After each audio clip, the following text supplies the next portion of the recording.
All right, Macy, appreciate that forecast again today. Certainly looks nice with sunny skies. Macy mentioning maybe later tonight a chance of some storms in and around town. So keep that in mind when thinking about your wagers for our Thursday racing program. A special Friday card as well. So post time not only today, but tomorrow and Friday to wrap up this first week of September at 2:10. And today, as I mentioned, main track is fast. We have that $1 horseshoe hat trick. All turf pick 3 to look forward to on today's racing program with the course firm and rail of 36 feet. Plus, don't forget those pick 5s, very popular early and late pick 5s here at Horseshoe Indianapolis, both with the low 11.99% takeout.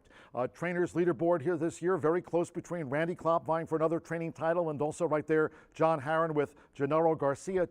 Jockey side of things, Fernando de la Cruz having a terrific meet here in 2025.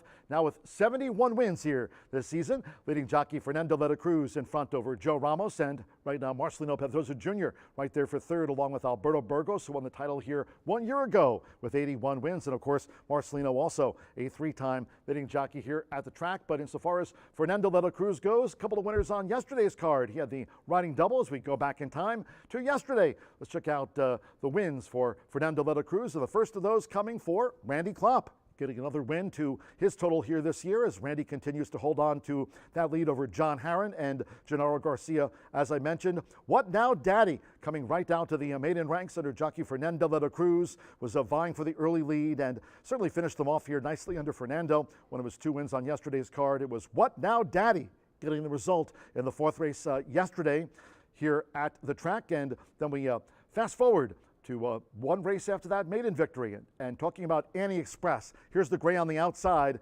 and boy, has she been having a meet too. Annie Express, this is her 3rd consecutive victory, and look at the stride on Annie Express. Certainly one of the stars here this season. Fernando de la Cruz riding for Chaz Recchi and owner Raquel Soriano. That makes it a hat trick of wins here this season for Annie Express. She continues to build on her meet success, taking out that race yesterday under jockey Fernando de la Cruz. A couple of flashbacks there to yesterday's card. Top performances by both those horses to give Fernando de la Cruz his 71st win of the season. 1 week from today, we've got a couple of premier races here to look forward to. Talking about next Wednesday, September the 10th. First race post time will be at 2:10. Hope you can join us in 1 week's time for the $100,000 Empire and the Hoosier Heartland. Those premier races here 1 week from today. Speaking about being back here at the track, longtime favorite Deshaun Parker. He's been sidelined for 4 months, of course. 20th all-time in North America wins-wise. Talking about veteran Deshaun Parker with over 6,200 career victories. He's back after being injured. Deshaun Parker back riding in Ohio, also Mountaineer Park, but he'll be here at Horseshoe Indianapolis, where he's had so much success on Friday. Looking forward to seeing the return of veteran jockey and one of the nation's best, 20th all-time, 6,200 career victories for DP, as we know, Deshaun Parker, and certainly looking forward to having him back with us here racing at Horseshoe Indianapolis after being sidelined, but he is back. And of course, Cisco Torres, also jockey agent Cisco Torres, injured. He was tuning in yesterday to racing here from Horseshoe Indianapolis. We had a chance to wish Cisco a speedy recovery, and also looking forward to having Cisco Torres, seeing his face back here at the races as the rest of the year goes on. Today's contest, all of you Racing Rachel's Warriors, Wednesdays are for winning. This is for all of you on track horse players. This contest available, First Floor OTB. Just stop down there. First Floor OTB here at Horseshoe Indianapolis. Of course, the casino open 24/7. And sign up for today's contest. And this contest, Racing Rachel's Warriors, for all of you on-track fans only, runs through the final week of the meet, that they're all the way through the middle part of November as the season continues to go on here at Horseshoe Indianapolis. Every Wednesday, pick your way to the $2,000 top prize. Wednesdays are for winning for all of you on track, Racing Rachel's Warriors. That contest going through the final month of the meet here. And of course, as we go through this first week of September, sunny skies here today. And of course, fast and firm for that $1 popular horseshoe hat trick, all turf pick 3. And of course, for all of you pick 5 and pick 4 handicappers, featuring those pick 4s, $1 early pick 4 daily starts on the second race. And the final 4 thoroughbred races, the $1 late pick 4 daily presented by Itoba. But looking forward to next month, big day here as we start talking about at the end of October. Indiana Champions Day starts coming into the conversation. Who will be those Hoosier State champions crowned at the end of 2025? But Hoosier Day coming up to start off next month here at Horseshoe Indianapolis. And look at that roster. Over $500,000 in purses, including the, yes, and the spelling is right, as we all know, the Too Much Coffee. Also the running of the Piedi Bianchi, the Circle City, and the Back Home Again, back on that handicap roster for a tremendous Hoosier Day to start off next month. And of course, these are all preps, all for the run-up to the end of October's Indiana Champions Day. Certainly mark some of those big premier race days on your calendar. Saturday, October 25th at the end of next month. We'll have that special post time of noon. But again, look at the not only the activities for all those fans coming out here to the track on Indiana Champions Day, and that's a Saturday card. So certainly a big day like Indiana Champions Day deserves their time in the spotlight on a weekend. So we'll have that special post time Saturday, October the 25th. A lot of activities for the entire family to enjoy, a day presented by Indiana Breed Development. And you look down that handicap list, and we'll see what champions will be crowned at the end of next month here for 6th Annual Indiana Champions Day, Saturday, October the 25th. And then again, Hoosier Day will kick off the month on October the 1st. Just kind of a preview of what we're looking forward to here today on our Wednesday racing program, this first Wednesday of September, with Thursday and Friday cards to wrap up this week stretch. We have the forecast from AC Tetrick from WRTV6. We'll see what the weather looks like tonight when we're all back home safe and sound in advance of our Thursday and Friday cards here, with no live racing on Saturday nor Sunday of this weekend. Here on the pre-race show, we always like to thank our sponsors for 2025, starting off with Woodford Reserve, Tequila Herradura, Breed Development, and also Murphy Trailer Sales. They are the winner circle sponsor here for racing at Horseshoe Indianapolis in 2025. Terrific customer service and loyalty. Certainly appreciate Bruce and Lori and horse owners as well. Since 1984, Murphy Trailer Sales. You can reach out to them at 765-361-8803. Our tote board and starting gate sponsor, B&H Electric. They've got locations not only in town, but also in Seymour and in Bloomington, Indiana. They're on the web at www.bh-electric.com, bh-electric.com. Our great tote board and starting gate sponsor. They have that signage up there on the starting gate. They'll be shown 9 times today with 8 thoroughbred races and a quarter horse maiden juvenile dash to wrap up our Wednesday racing program. Indiana's Giant Hubler, with locations in town and in Franklin. They're on the web at drivehubler.com. Indiana's Giant Hubler, a great sponsor of racing here at Horseshoe Indianapolis this season. Social media-wise, as we get closer to a half hour away from the first of the day, you can reach out to me on X, also Racing Rachel on X at Racing Rachel M. Brian Aragoni standing by to take part here on the pre-race show, discussing the 50-cent early pick 5, his thoughts and selections. B is on X at Mr. B Analyst, and Martha Clausen, she'll be around during the 6 o'clock hour on the live broadcast to talk about her thoughts and selections on that quarter horse maiden 2-year-old dash that'll wrap up our 9-race card here today. Martha on X at Martha Clausen. Track-wise, we also have you covered. Former Twitter, X now, of course, at HS Indy Racing. A lot of great information every morning talking about the track conditions, social media content, talking to jockeys, talking to the horsemen, and great content there on social media, also on Instagram. And subscribe to our YouTube channel at Horseshoe Indianapolis Racing. Just smash the like button on YouTube. So exactly 30 minutes away from the first tier of 9 8 thoroughbred races, and we'll close, as I mentioned, with that quarter horse maiden juvenile dash. Don't forget about that $1 horseshoe hat trick all turf pick 3. That is on today here with the turf rated firm and the turf rail set at 36 feet and a fast main track as part of a 9-race program. Another weather gem here for this first week of September. We've got sunny skies and main track fast turf course firm. Quick commercial break here on this Wednesday edition of Wire to Wire. When the pre-race show returns for all of you, get set for racing analyst Brian Aragoni talking about that popular 50-cent early pick 5. 2 pick 5s on the card, both with the low 11.99% takeout. Benefits all of our horse players. Hope Brian's selections benefit you. Back with the B block here on Wire to Wire right after this.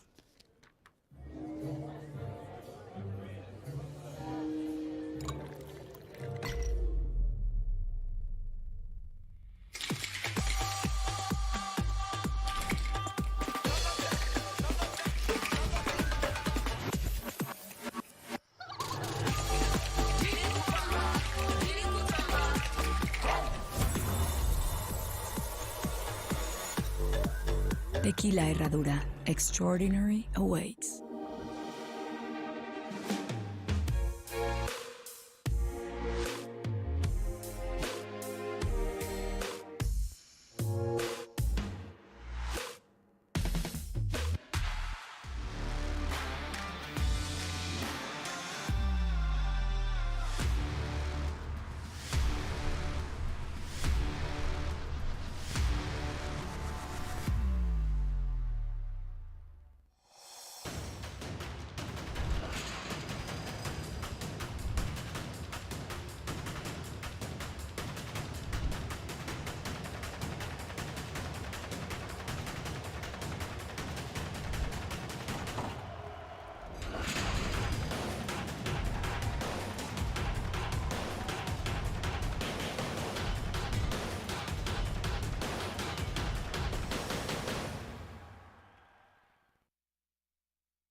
25 minutes away from the opener on a beautiful Wednesday here at Horseshoe Indianapolis. Another day of beautiful weather, almost fall-like atmosphere here at Horseshoe Indianapolis. The horses love it. We love it as well.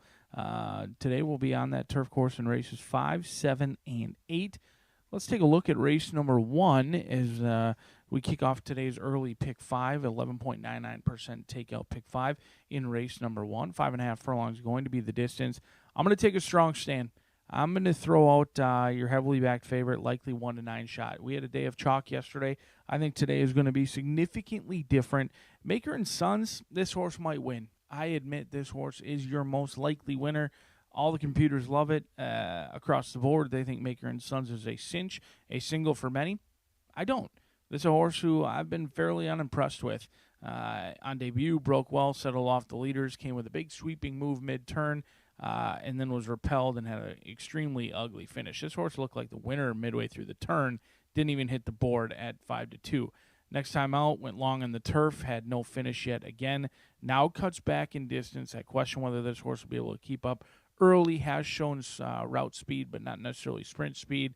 And if this horse wins at 2-5, it will be without BA. So we're going to go 3, 4, 7, and 8. Try and get off with a price here, a bigger price than we had all day yesterday in race number 1, with a strong stance against potentially a vulnerable favorite in Maker and Sons, who's 4-5 on the board right now. Race number 2, scratch your outside runner, Irish Ranter, out of the second race. Kicks off that $1 pick 4 with 8 horses going to the gate, 5.5 furlongs. Going to be the distance in here. This is a challenging event. I think this race is pretty tricky. I think this whole pick 5 is fairly tricky as well. 2, 7, and 8 for me in this spot. We'll go 2, 7, and 8 in this race. And overall, Bourbon Curiosity at 5-1 for Miguel Silva. Calling Joseph Bielmer, taking a stand against Woodaz, 5-2 on that morning line. Second start off the layoff, Gennaro Garcia and Santos Sanger.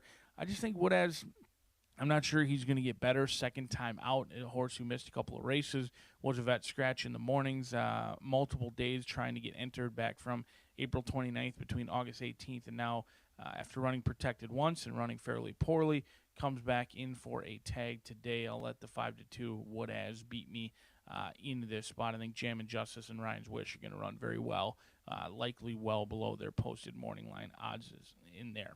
Race number 3, we are going to scratch 2, 6, and 9. 2, 6, and 9 out of the third race. A nice group in here, claiming 10,000, but they certainly have put some talent on display, and I think VSOP is a live claim. They claim this one for 5,000, move up to 10,000, double that claiming price, and VSOP is one that it looks like the old connections Gennaro Garcia wanted to lose.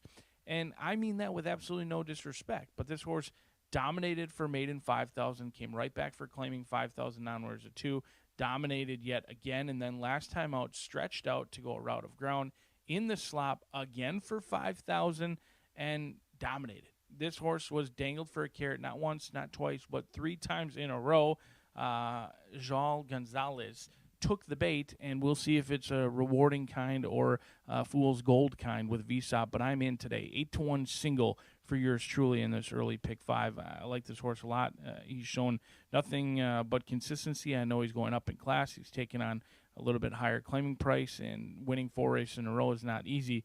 But this horse has done nothing wrong, really. He does switch hands, comes back on about 4 or 5 weeks rest since then. I think Jessie Vasquez could have herself a nice claim in here. We'll see if Gutierrez can get yet another win for the apprentice rider with that 7-pound weight break, which won't be sticking around for too much longer with 21 wins on the meet.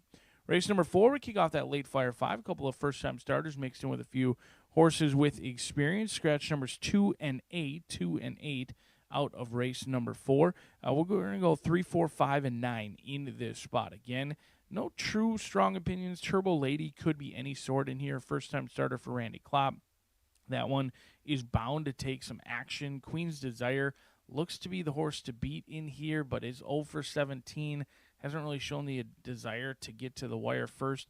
Jane Plain, 6-1 morning line. I do think that horse is going to take a sneaky amount of action, is the horse to catch, but another horse who needs to find find a finish. This horse kind of walked home on debut, then went to the maiden special weight level, showed that the speed is legit, but once again was unable to finish the race. We'll see if Jane Plain can finish that final eighth of a mile. And then one more question. How about Tracy Wisner, Sammy Bermudez? He stays aboard despite a fifth-place finish on debut. Lightly raced, could continue to improve. Exits a live race with Gatling Girl as well. I think there's upside with one more question, even though they're going from maiden claiming to maiden special weight. Race number 5 kicks off that horseshoe hat trick along with the Itoba pick 4. This is a wide open betting race, and what a race it is to kick off that horseshoe hat trick. Scratch number 11. Texas Splurge, 10 of them go to the gate, and it looks like all 10 of them want to win. In fact, my top selection, I didn't even have my first time around. I was like, Zapping Strike. This horse is a quitter, doesn't finish off his races very strongly, and I went back and went through it, and then I realized kind of who's going to go with Zapping Strike. 10-1 in the morning line, Juan de la Cruz for Rogelio Labra. This is a horse who has the best race on paper, that May 9th race over at Churchill Downs, in which they got a 69 buyer. At 20-1 and ran a good second behind Initialize. That race would win this all day long. And then you realize that the Global Asset race, August 25th, it looks terrible. Had an easy lead, went fairly slow, and then got swallowed up. I think Global Asset's a stakes runner. That was a second-time starter for Brad Cox, a horse who showed an amazing turn of foot and turned it into a one-horse romp, 8 3/4 length, which made it look a lot worse than it really was for Zapping Strike, who was in a bunch finish for second that day, really only beaten about a length for second. But it looks like fourth, beaten by 10. Looks like they dropped anchor, completely stopped. I think Zapping Strike is interesting in here, but it's a wide-open race. Savion is likely to go off favorite in here. First-time starter, $450,000 Keeneland sale grad for Belladon Racing. Anna Baskitza, Cherie DeVoe, neither of those two have done anything wrong here at Horseshoe Indianapolis. I just don't know. You could have debuted at Kentucky Downs. Keeneland Fall Meet is coming up. There's a lot of other places this one could have landed. And then you go to those workouts. I'm out. If you've got more than 12 workouts heading into debut, I'm out. This horse not only has 12, but 18, 22 workouts prior to debut. Savion should be acclimated to making left turns at this point. Gets Lasix for the first time today. That one could be any sort, but I will not be surprised if that horse goes off favored in here. A wide open fifth race kicks off the $1 horseshoe hat trick as well as the Itoba pick 4. We've got a beautiful day ahead. Firm turf course on a fast main track. We are going to take advantage of some amazing weather this week here at Horseshoe Indianapolis. We may not have any carryovers, but we do have some big fields and some low takeouts. Should certainly be taking a part of today, and we are thankful that you are tuning in. And I wish you the best of luck. As John G. Dooley, the best man in the business, is all ready to rock and roll on a Wednesday at Horseshoe Indy. Good luck.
Good afternoon from Horseshoe Indianapolis.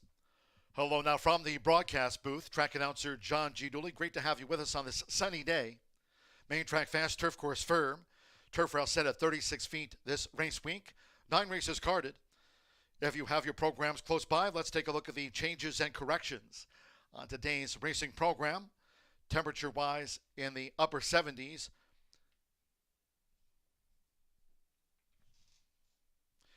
In the first race, maiden juvenile sprint starts the 50-cent early pick 5. Here's Scratch, 1 Twirling Ridge, the 2 Hafu, and the 6 Moonwalk. Top of the card, Scratch the 1, 2, and the number 6. Number 4, 30-30, a jockey change to Santo Sanjor. Santo Sanjor, ride number 4, 30-30, race 1.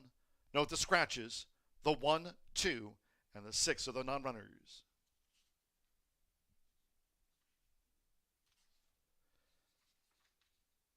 In the second race, start of the $1 early pick 4.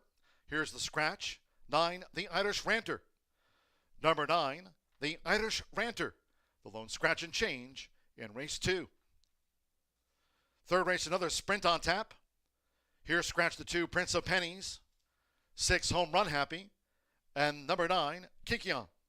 Scratch the 2, 6, and the number 9. In the fourth race, maiden sprint to start the 50-cent late pick 5. Scratch the 2, and Layla Sky, and number 8, Indiana Smoke Show. Scratch the maiden dash, the 2, and the 8. Starts at the 50-cent late pick 5. Race 5, the first of 3 on the turf course. Start here the $1 Horseshoe Hat Trick All Turf Pick 3 and the $1 Late Pick 4 presented by Itoba. Starts with the maiden turf sprint.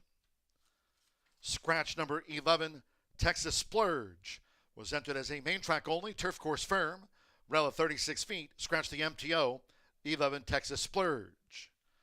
Couple of jockey changes. 6 Dismiss will be ridden by Farron Peterson.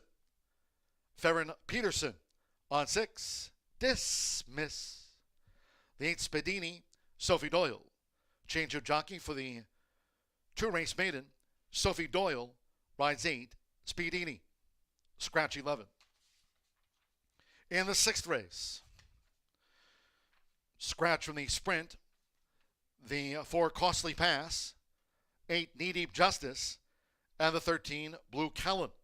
Scratch the 4, 8, and the number 13 from the race card. Race 7, the second of 3 carded for the turf course. Here in the miles, scratch 4 Flowered, the 14 Passion for Justice, and take out the 15 Pretty on the Prairie. 13 front cover draws in the jockey Luis Contreras. Luis Contreras on 13 front cover. Scratch from the turf mile, the 4, 14, and the number 15. Race 8, maiden turf. Here scratch number 9, Turn Up the Sunshine. 11 Tool Belt. Take out the 15 Carmelita and the 16 Lead the Way. Note the 13 Eddie's Angel and 14 Goth both will run. Eddie's Angel and Goth, the 13 and the 14 will run. Scratch the 9, 11, 15, and the number 16. On to the 9th. Quarter horse maiden juvenile dash over the 330 yards to close out the card at 6:15. Scratch number 10, Tesla. 11, Fired Up Corona. Take out the 12, Political Jester. Scratch 13, DNA Zoomers Cyber. And the 14, HH Wildcat Blue. Scratch the 10 through the number 14. Number 8, VRS Ivory Chicks. The jockey will be Giovanni Flores. Giovanni Flores rides the 8, VRS Ivory Chicks. There a look at the changes and corrections on today's racing program. Sunny skies, temperatures in the upper 70s. Main track fast, Three of them today carded for the turf course rated firm. Turf rail set on this first week of September at 36 feet. Maiden juveniles in the walking ring now for the first to kick off the 50-cent early pick 5. Top of the card, scratch the 1, 2, and the 6. Santo Sandro rides the 4, 30-30.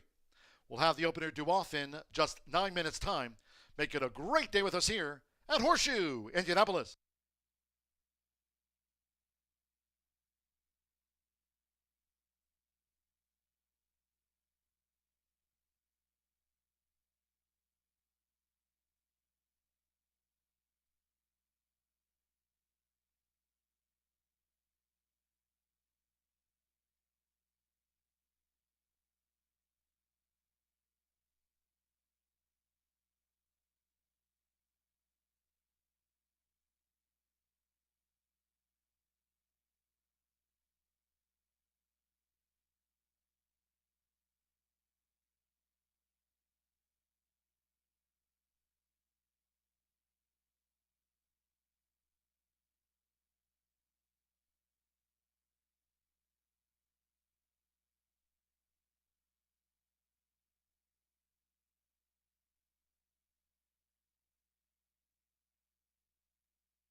maiden 2-year-olds.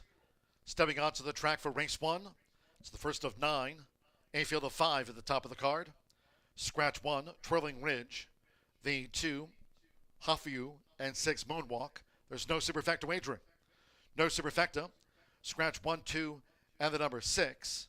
Number 4, 30-30. The jockey, note there, Santo Sanjor. Santo Sanjor rides the second time starter, number 4, 30-30. Race 1 features exacted trifecta. Double pick 3, start here with a 50-cent early pick 5 with the maiden juvenile. Main track fast, turf course. 3 of them today, carded for the turf rated firm. Turf rail set at 36 feet this first week of the month. 2 minutes to post time. 2 minutes.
We're less than 1 minute away from post time for the maiden juvenile sprint. Starts the 50-cent early pick 5. Less than 1 minute.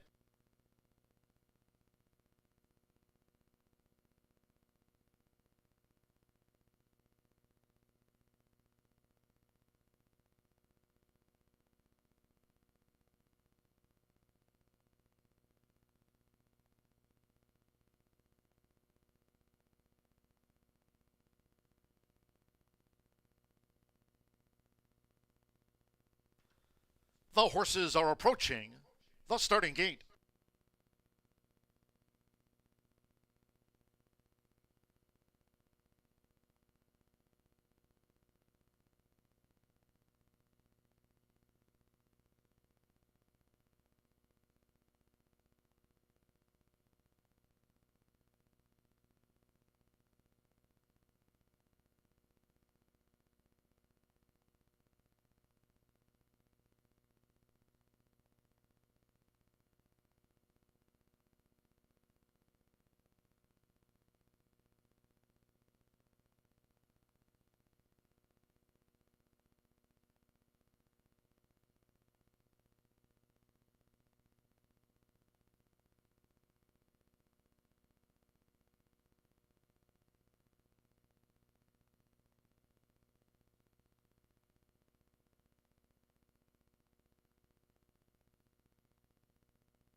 The horses have reached the starting gate.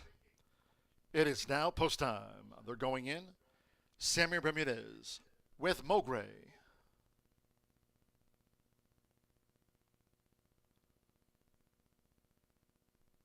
Mogray first in with Santo Sanjor leading up 30-30. 30-30 has joined Mogray. 4-5 the first favorite. Maker and Sons. Leading jockey Fernando de la Cruz with 71 wins here this season. Off a Tuesday riding double. Two back. Both for Gennaro Garcia. Alex Ishard and the newcomer Stolen Power. And 5.5 furlongs, one more. Marcelino Pedrosa Jr. with Silent Horizon. Main track fast. On another sunny day here in the crossroads of America. They're in the gate. Away and running at Horseshoe Indianapolis. Maker and Sons sharply away. Silent Horizon has early interest. Right there 30-30 and Mogray with the rail. The newcomer Stolen Power trails here in the Wednesday opener, making this dash past the half mile. It's Maker and Sons who just leans for Fernando de la Cruz, joined at the inside by Mogray. On the outside is Silent Horizon, 30-30 with the rail, and Stolen Power remains last of the quintet. They round the far turn the quarter, 22.66 seconds. At 4-5, the first favorite led. It's Maker and Sons who spearheads them coming toward the quarter pole. On the outside is Silent Horizon trying to gain on Maker and Sons as these maiden two-year-olds turn for home. Mogray with, on the outside, Stolen Power, and 30-30 is last. Top of the stretch, it's Maker and Sons with Fernando de la Cruz. Maker and Sons leads here Silent Horizon by 4 as they come down toward the final 16th now, and then Stolen Power into third. Mogray and 30-30 well beaten. It's Maker and Sons with Fernando de la Cruz, the son of Stanford. Maker and Sons has scored the winning run by 6. Silent Horizon second, and Stolen Power finished third.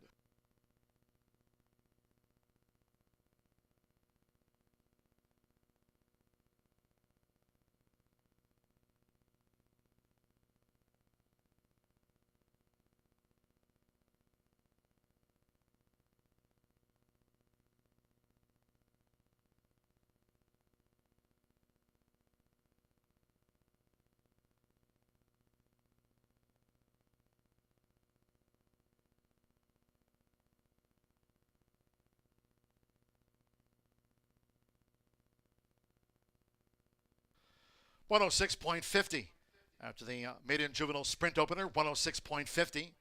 5.873. The judges have posted the full unofficial run order after race 1. Here's the slow-mo 5. Maker and Sons, 4-5 first. 8 Silent Horizon at 5-2 second. 7 Stolen Power. That first time starter, 8 to 1/3. 3 Mowgray fourth. There was no superfecta. 30-30 back in fifth. 5-8, 7-3-4, the unofficial. Hold all tickets until official. Leading jockey Fernando de la Cruz with his 72nd victory of the season. Closing day of the meet here, Thursday, November 13th. Here for Mike Maker, Paradise Farms Corp., and David Staudacher. The third time was the charm for Maker and Sons at 4-5.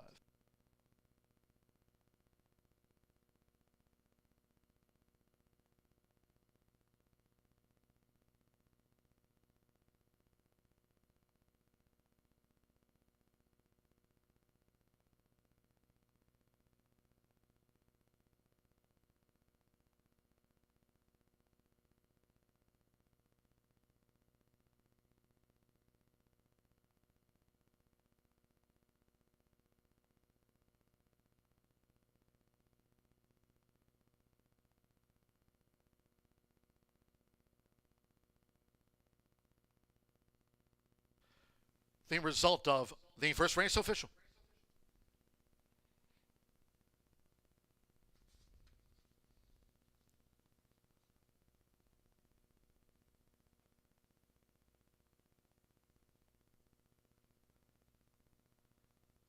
In the Murphy Trailer Sales Winner Circle, number 5, Maker and Sons. Fernando de la Cruz with his leading 72nd victory of the season. Maker and Sons is a 2-year-old bay colt by Stanford. Out of the Maker's Mark Mayer, Love Maker. Mike Maker trains for Paradise Farms Corp. and David Staudacher. Horseshoe Indianapolis congratulates the winning connections of Maker and Sons. Takes out the maiden juvenile dash, race 1 official. First results in. The 5-8 exacta paid $10.80. Stolen Power third. 50-cent trifecta, 587, $12.35. There was no superfecta featured. 1, 2, and 6 were non-runners. Favored first. 5 ran, 106.50. 21 minutes away, race 2 in the next sprint. Scratch number 9, the Irish Ranter. Number 9, the Irish Ranter has been scratched. Exacta trifecta superfecta, double pick 3. Sprint starts the $1 early pick 4 off Fast and Fur. Turf rail at 36 feet this race week. Post time, 2:41 in all cases. Please do try to make your Horseshoe Indianapolis selections and wagers today early. Thank you. Coming up in just a moment, our first race replay of the maiden juvenile sprint. Hope you had a bet on Maker and Sons.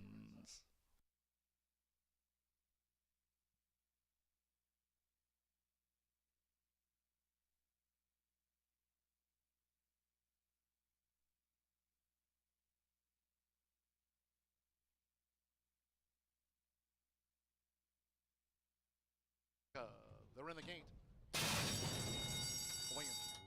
Running at Horseshoe Indianapolis. Maker and Sons sharply away. Silent Horizon has early interest. Right there, 30-30, and Mowgray with the rail. The newcomer Stolen Power trails here in the Wednesday opener, making this dash past the half mile. It's Maker and Sons who just leads for Fernando de la Cruz, joined at the inside by Mowgray. On the outside is Silent Horizon, 30-30 with the rail, and Stolen Power remains last of the quintet. They round the far turn the quarter, 22.66 seconds. At 4-5, the first favorite led. It's Maker and Sons, who spearheads them, coming toward the quarter pole. On the outside is Silent Horizon trying to gain on Maker and Sons as these maiden 2-year-olds turn for home. Mowgray with, on the outside, Stolen Power, and 30-30 is last. Top of the stretch, it's Maker and Sons with Fernando de la Cruz. Maker and Sons leads here Silent Horizon by 4 as they come down toward the final 16th now, and then Stolen Power into third. Mowgray and 30-30 well beaten. It's Maker and Sons with Fernando de la Cruz, the son of Stanford. Maker and Sons has scored the winning run by 6. Silent Horizon second, and Stolen Power finished third.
The state's only thoroughbred and quarter horse racing is going on now at Horseshoe Indianapolis. Feel the thunder Monday through Thursday at 2:10 p.m. Plus, enjoy racing on select Saturdays throughout the summer. Reserve a seat in the clubhouse by calling 317-421-0000 or find a spot under the new outdoor awning. It's all happening at Horseshoe Indianapolis, located off I-74 at exit 109 in Shelbyville. Always free parking and free general admission. More details at HS Indy Racing. Jack Daniel starts here. From cave spring water to sugar maple charcoal to smooth Tennessee whiskey. Made by those who pour everything into their craft. That's what makes Jack, Jack. With over 200 flavor notes, every sip of Woodford Reserve Bourbon is a spectacle for the senses.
"11 minutes to the second race here at Horseshoe Indianapolis, and we have a nice field of horses going postward here in the second race.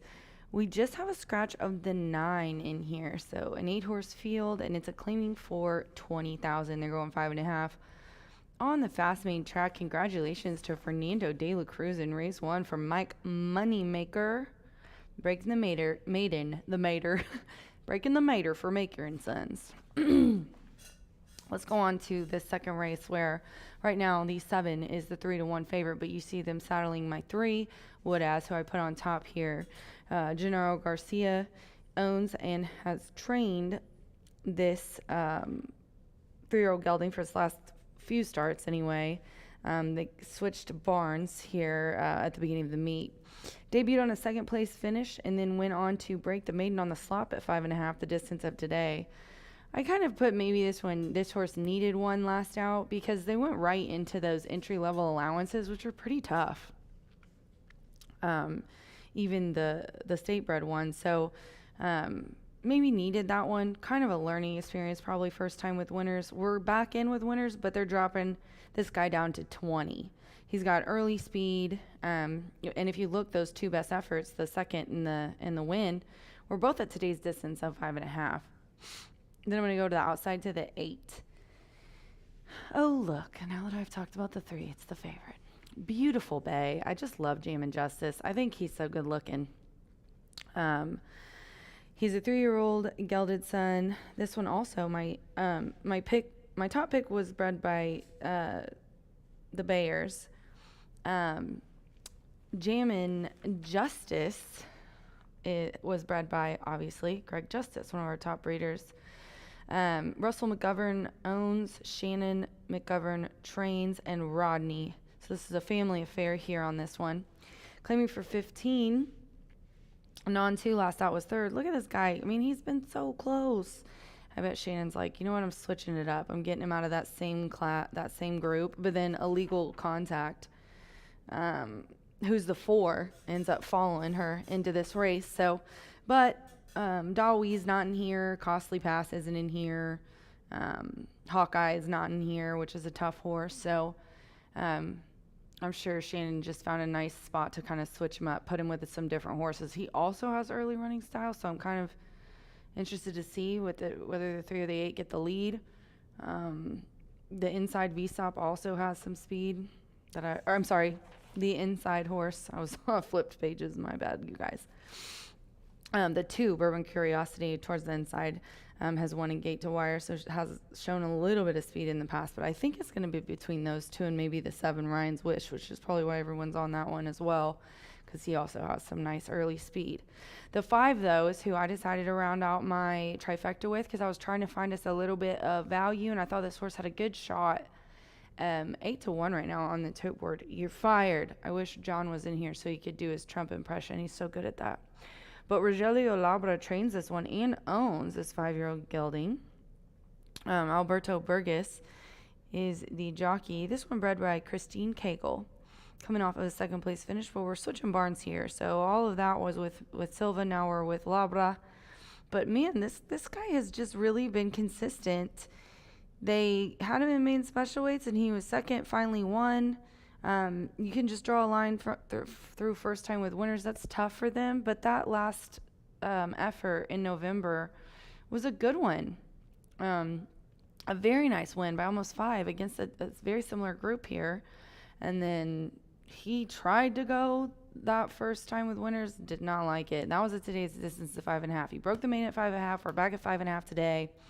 And then they put him down in a claim for 15. And look how well he ran. So we're switching it up. We're switching jockeys to Burgos for the first time. We've switched barns, and now we're claiming for 20. But he's 5 of 6 life. So I feel like unless this trip just really doesn't go the way he wants, I feel like he's going to be right there. And I'll take 9-1 on that 5. He looks good too. 3-8-5 here for me in the second race. Race 2 will go off in 6 minutes. This does start the $1 early pick 4. Good luck.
The horses called postward now for the second race.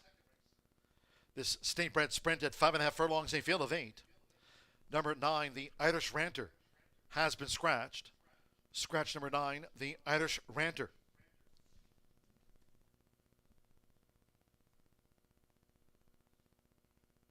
Your Fire, number 5, well in advance of the post parade in front of the stands. The 9 is a non-runner, exacta, trifecta, superfecta. Double pick 3. Sprint starts the $1 early pick 4. 2 minutes.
Less than 1 minute to post time.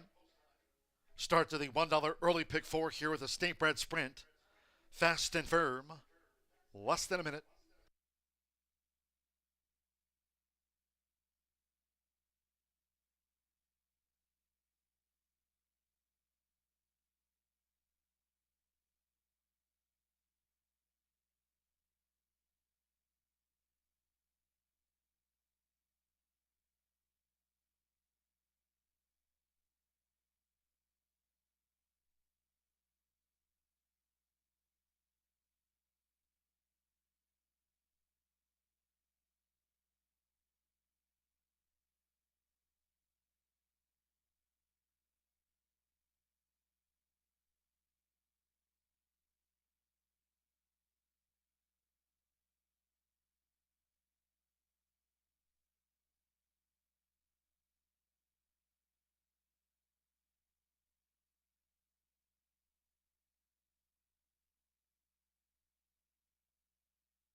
The horses are approaching the starting gate.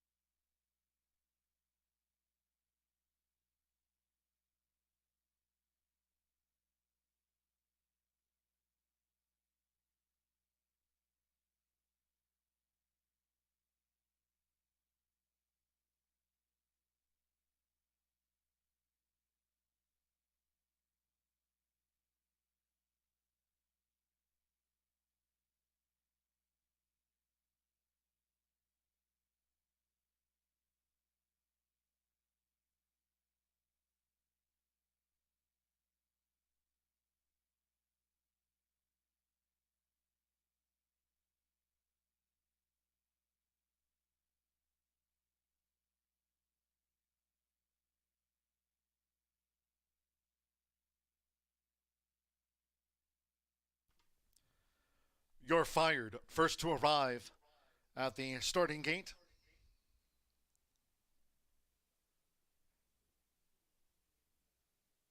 Others on final approach.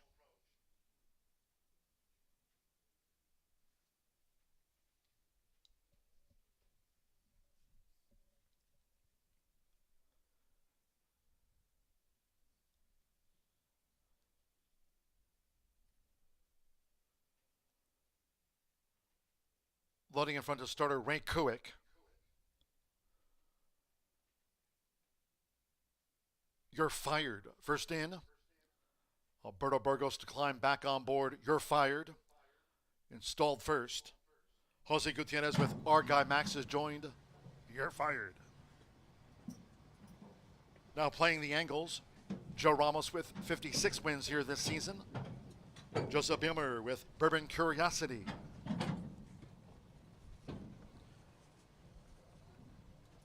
Sammy Bermudez. Ryan's Wish was a last out maiden winner here.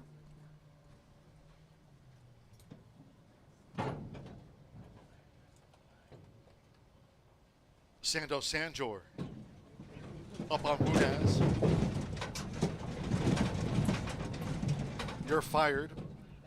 First into the starting gate, and getting fidgety there was You're fired. Watch him when you back him out, Lee. He's going to run back. He's going to run backwards. You pull on him, he'll go over.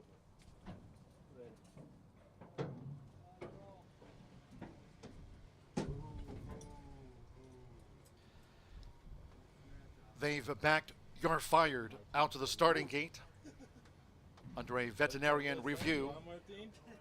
Ain't that your barn? Yeah.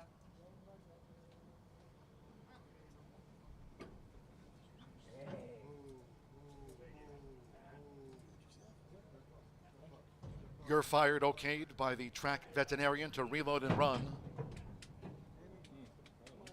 Now you have Budaz acting up. And back of the gate, Budaz, Outrider, Stall Handler, and Santos Sanjor trotting up to the gate. 3-2 favorite Budaz getting a bit wound up prior to the start. Budaz, 2 back. Luis Contreras, illegal contact. Like playing the angles, both here in the state bred sprint for Randy Klopp.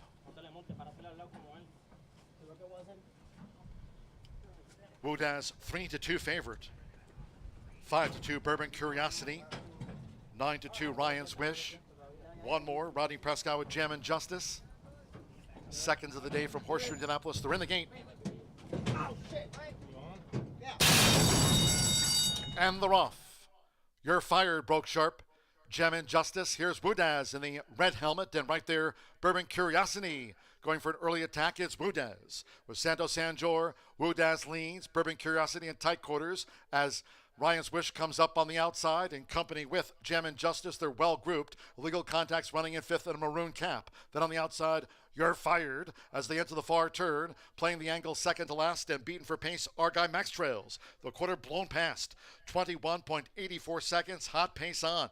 Here's Gem and Justice up for the lead for Rodney Prescott on the edge of the quarter pole. Budaz toward the inside and Ryan's Wish trying to stay this pace. Bourbon Curiosity in the white cap and on the outside as they come for home. Illegal contact. Then we trail back to playing the angles with You're Fired, and our guy Max has trailed. Gem and Justice leads. 1 furlong to go. It's Gem and Justice in front. Woodhouse charging up the rail. Here comes on the outside Bourbon Curiosity, who's lifting late for Joseph Bimmer, and Bourbon Curiosity has taken the lead, kicks away, and Bourbon Curiosity will win. 2.5 length margin of victory for Bourbon Curiosity from Gem and Justice, Woodaz, and Ryan's Wish.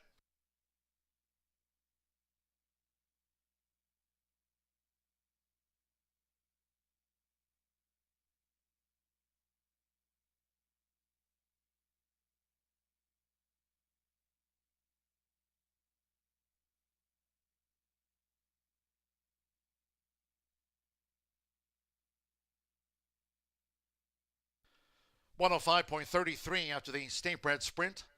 105.33. We're standing by for the run order from the judges after race 2. 2837. Here's the slow-mo, 2. Bourbon Curiosity, 2-1.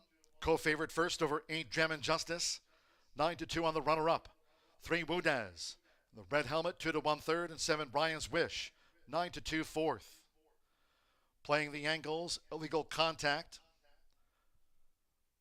105.33 after the dash. We trail back to You're Fired, who was fractious in the gate prior to the start. And our guy Max never picked up at 25-1. 2837 the order. Hold all tickets until official.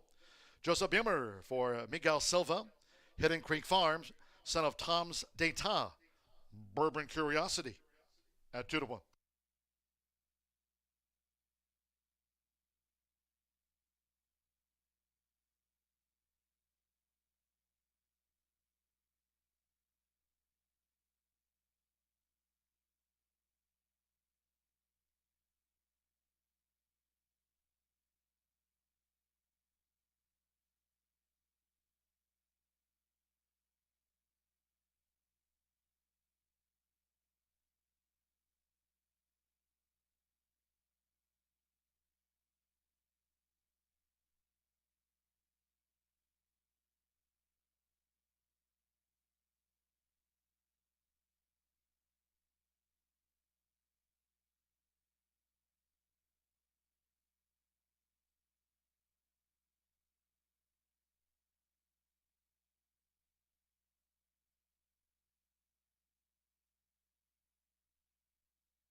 The result of the second race is official.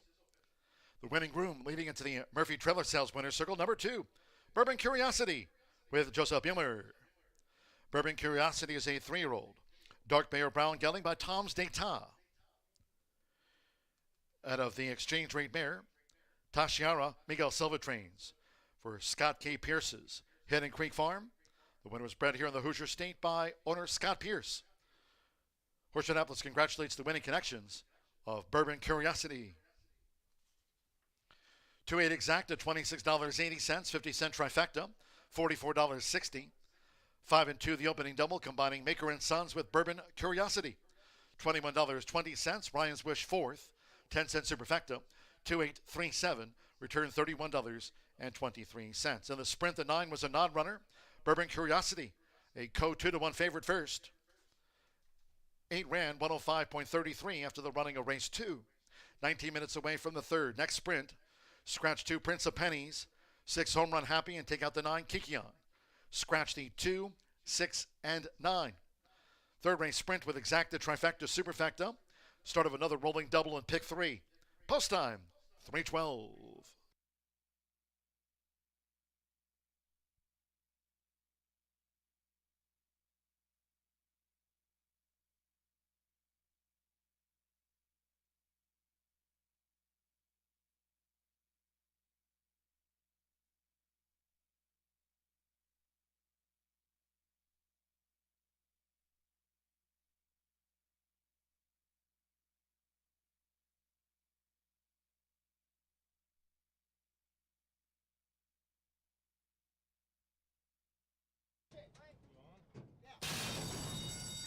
And the rough. You're fired, broke sharp. Gem Injustice. Here's Wudaz in the red helmet, and right there, Bourbon Curiosity. Going for an early attack, it's Wudaz. With Santos Sanjor, Wudaz leads. Bourbon Curiosity in tight quarters as Ryan's Wish comes up on the outside in company with Gem Injustice. They're well grouped. Illegal Contacts running in fifth in a maroon cap.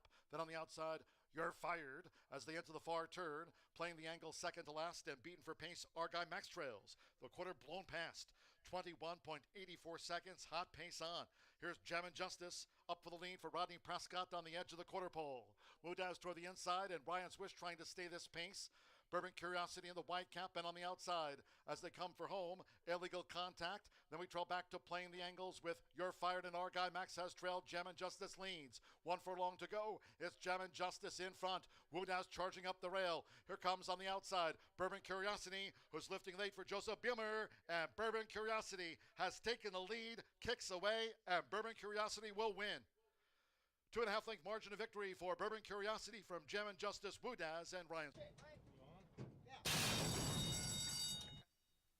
105.33 for the State Bred Sprint. There was a claim on the 7 Ryan's Wish. In fact, 2 claims for Ryan's Wish for $20,000 in a 2-way shake. Ryan's Wish claimed over to new owners Roger Speece, Randy Klopp, and Raquel Soriano. Ryan's Wish ran 4th, claimed in a 2-way shake to trainer Randy Klopp.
horses in the walking ring here at Horseshoe Indianapolis with 8 minutes to post time.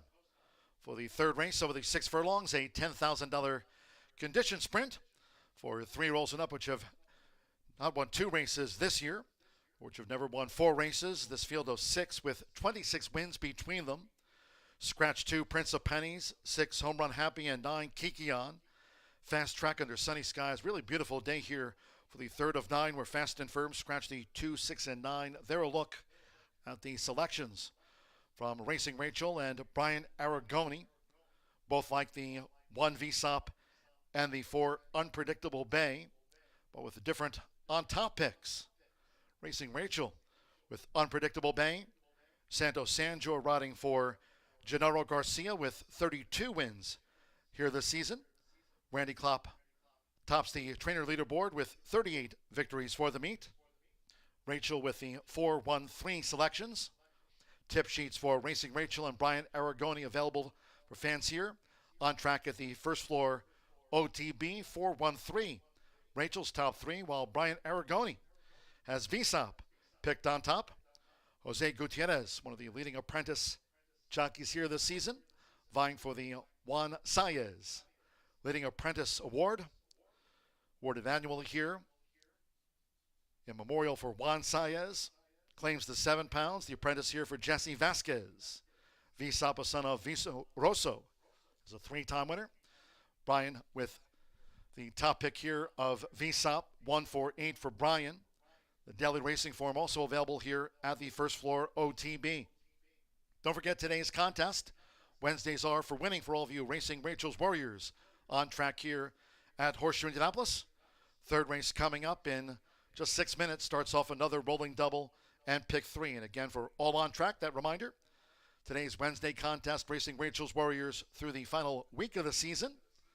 Final week here, November the 10th through the 13th. This contest, Racing Rachel's Warriors, for all fans joining us here on track at Horseshoe Indianapolis. Don't forget, 1 week's time, a couple of premier races here next Wednesday if you can join us in just a week. $100,000 The Empire and Hoosier Heartland. A couple of premier races here on next Wednesday's card. Tony Cunningham with the last minute instructions here for jockey Rodney Prescott riding Sound Doctrine in the upcoming sprint. Sound Doctrine, a 4-time winner in the field of 6 with 26 wins between them. Right now, 6-5, Manuel Lito favorite. 3-time leading jockey here, Marcelino Pedroso Jr. for Cipriano Contreras. Horseshoe Indianapolis paddock judge Brandy Bell coming with the call for Riders Up.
The horses stepping onto the track now for the third race. This race will be run at 6 furlongs, a field of 6. Scratch 2, Prince of Pennies. 6, Home Run Happy, and take out the 9, Kikia. The 2, 6, and the 9 are non-runners here in the sprint. Exacta Trifecta, Superfecta, Double Pick 3. 3 minutes to post time. 3 minutes.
We're less than 1 minute away from post time for the sprint.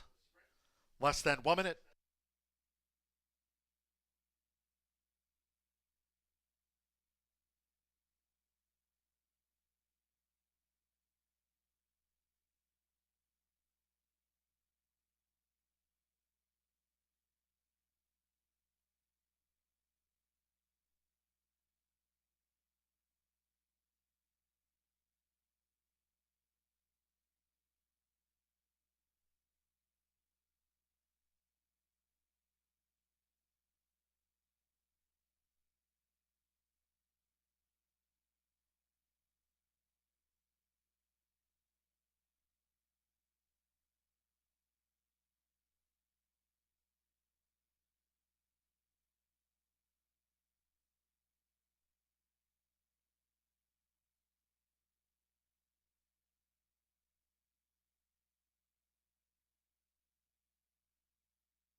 Late scratch. It was the even money favorite. Late scratch on 5, Sound Doctrine. Ladies and gentlemen, your attention please by orderless stewards. Upon recommendation of the track veterinarian, number 5, Sound Doctrine, has now been ordered scratch from the sprint, was the even money favorite. All wagers here on 5, Sound Doctrine refunds. There will be a consolation, 2-5 double. 2 and 5 for a consolation double. Those using 5 Sound Doctrine in the multi-race wager, you'll now receive the post-time favorite as your substitute in multi-race wagers. Scratch number 5, Sound Doctrine.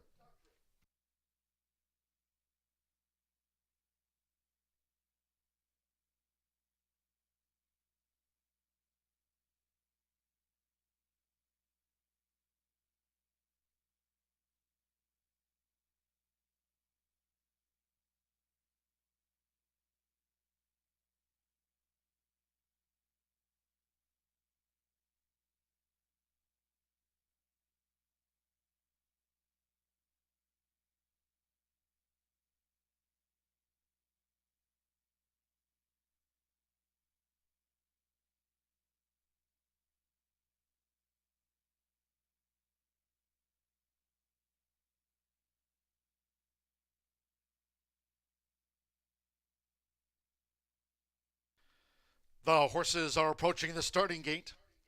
Again, late scratch on 5, Sound Doctrine. The 5's a non-runner. Near the gate.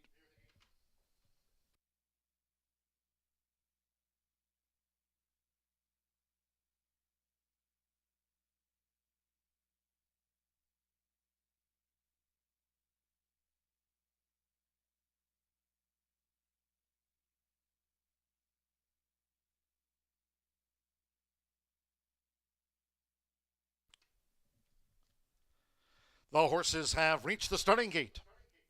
It is now post time. They're going in. First up, Visop. Jose Gutierrez for Jesse Vasquez off a claim. Visop, the first of 5 to move into the starting gate here. Marcelino Pedrosa Jr. with Manuelito. Manuelito's joined Visop. Santos Sanjo with Unpredictable Bay. 2 back. El Rosilo. Fernando de la Cruz won the opener. Maker and Sons and Bourbon Curiosity, our first 2 sprint winners. Late scratch on 5, Sound Doctrine. The 5 a non-runner and one more, Hanalehi with Me and Chili. This field of 5 with 22 wins between them all in. They're off and sprinting. Good start for El Rosilo with Visop, and on the outside, Me and Chili in the green silks. Manuelito and Unpredictable Bay trails the quintet as they make this dash toward the half-mile pole. For Jose Gutierrez, Visop in front here of El Rosilo by just about 2. A similar margin. Manuelito in the blue cap and Me and Chili, they're running 3rd and 4th. Unpredictable Bay trails 8 lengths from tip to tail, and Visop is in charge of the pace. The opening quarter in 22.63 seconds. They round the far turn that way. It's Visop. Visop leads El Rosilo as they make their way toward the quarter pole.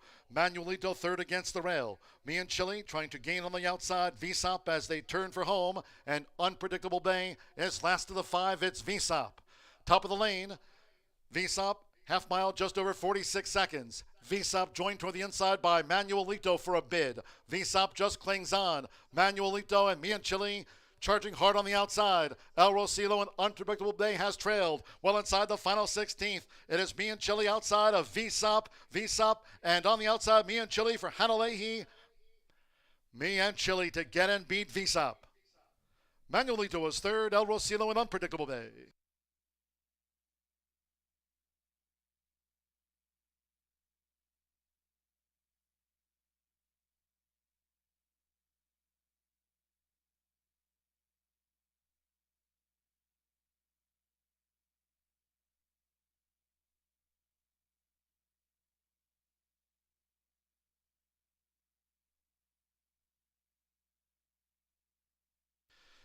(111.62 after the sprint. 111.62 seconds. 8-1-3-7 unofficial. First number 8, Me and Chili at 3-1. 1 Visop, 4-1 second. Could not contain Me and Chili close to home. 3 Manuelito at even money. Favorite runs third. 7 El Rosilo fourth. 4 Unpredictable Bay. Trailed throughout. 8-1-3-7-4. Hanalehi on the Wednesday score sheet. Here for Israel Garcia, the son of Lantana Mob, now a 6-time winner. Me and Chile at 3-1.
The result of the third race official.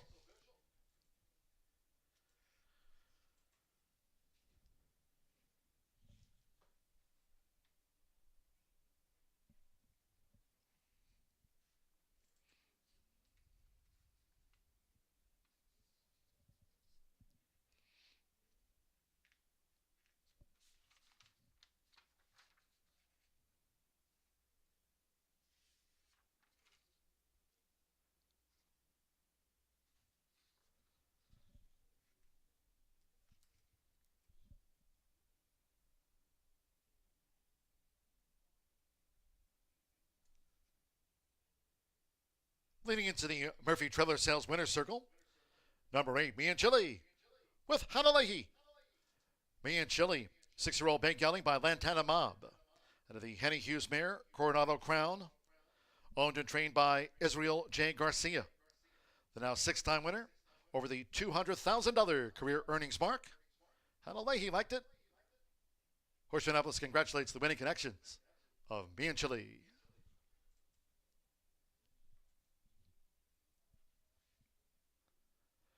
8-1 exacta for $45.40. 50-cent trifecta, $28.20. El Rosilo fourth, 10-cent superfecta, $10 even.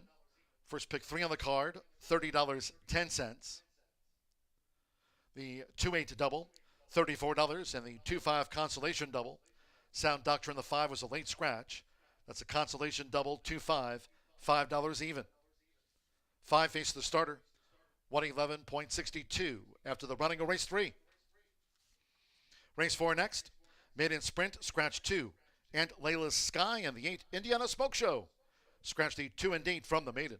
Exacta, trifecta, superfecta, double pick 3. Started the 50-cent late pick 5 low. 11.99% takeout on the pick 5s here this season. We're fast and firm. Post time for the 4th race Maiden Sprint will be at 3:43.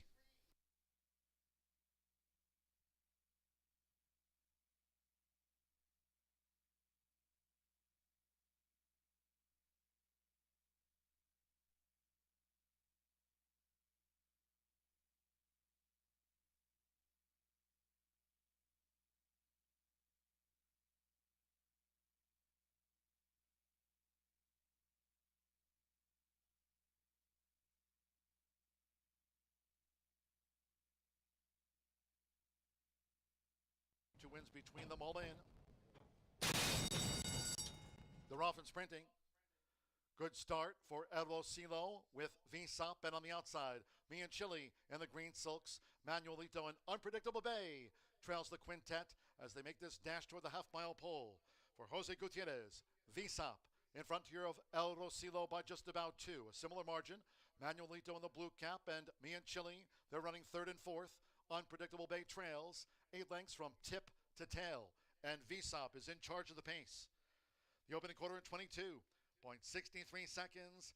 They round the far turn that way. It's VSOP. VSOP leads El Rosilo as they make their way toward the quarter pole. Manuelito third against the rail. Me and Chile trying to gain on the outside. Visop as they turn for home. And Unpredictable Bay is last of the 5. It's Visop. Top of the lane. Visop, half mile, just over 46 seconds. Visop joined toward the inside by Manuelito for a bid. Visop just clings on. Manuelito and Me and Chile charging hard on the outside. El Rosilo and Unpredictable Day has trailed. Well inside the final 16th. It is Me and Chile outside of Visop. Visop, and on the outside, Me and Chile for Hanalehi. Me and Chile to get and beat Visop. 2 wins between.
Here we are down in the paddock, a beautiful Wednesday afternoon in Shelbyville, Indiana, 10 minutes away from race number 4. Scratch numbers 2 and 8 out of this event.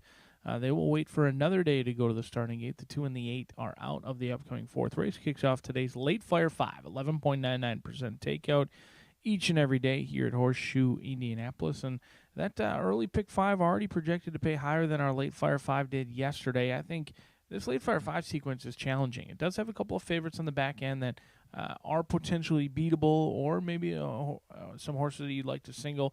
I'm going to look at this race and view a first-time starter. Turbo Lady is very live. The tote board indicates that as well. When I handicapped this morning, I thought Turbo Lady found a good spot against a group that could be ripe for the taking for a first-time starter.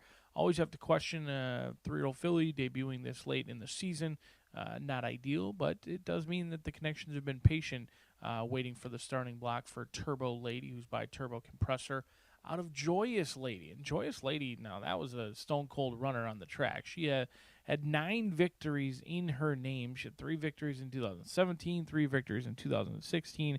She quite literally went out almost on top, running a $150,000 stakes race on her final race in October of 2017. But through the 9 victories, plenty of class as well, $455,000 in earnings. And she's been productive as a broodmare as well. In fact, Turbo Lady has produced Lucky's Joy, who's somewhat of a win machine for John Herron, a 6-time winner, $138,000 in the bank. And I am sure the connections would love Turbo Lady to be nearly as fortunate and as much of a winner as the sibling in Lucky's Joy.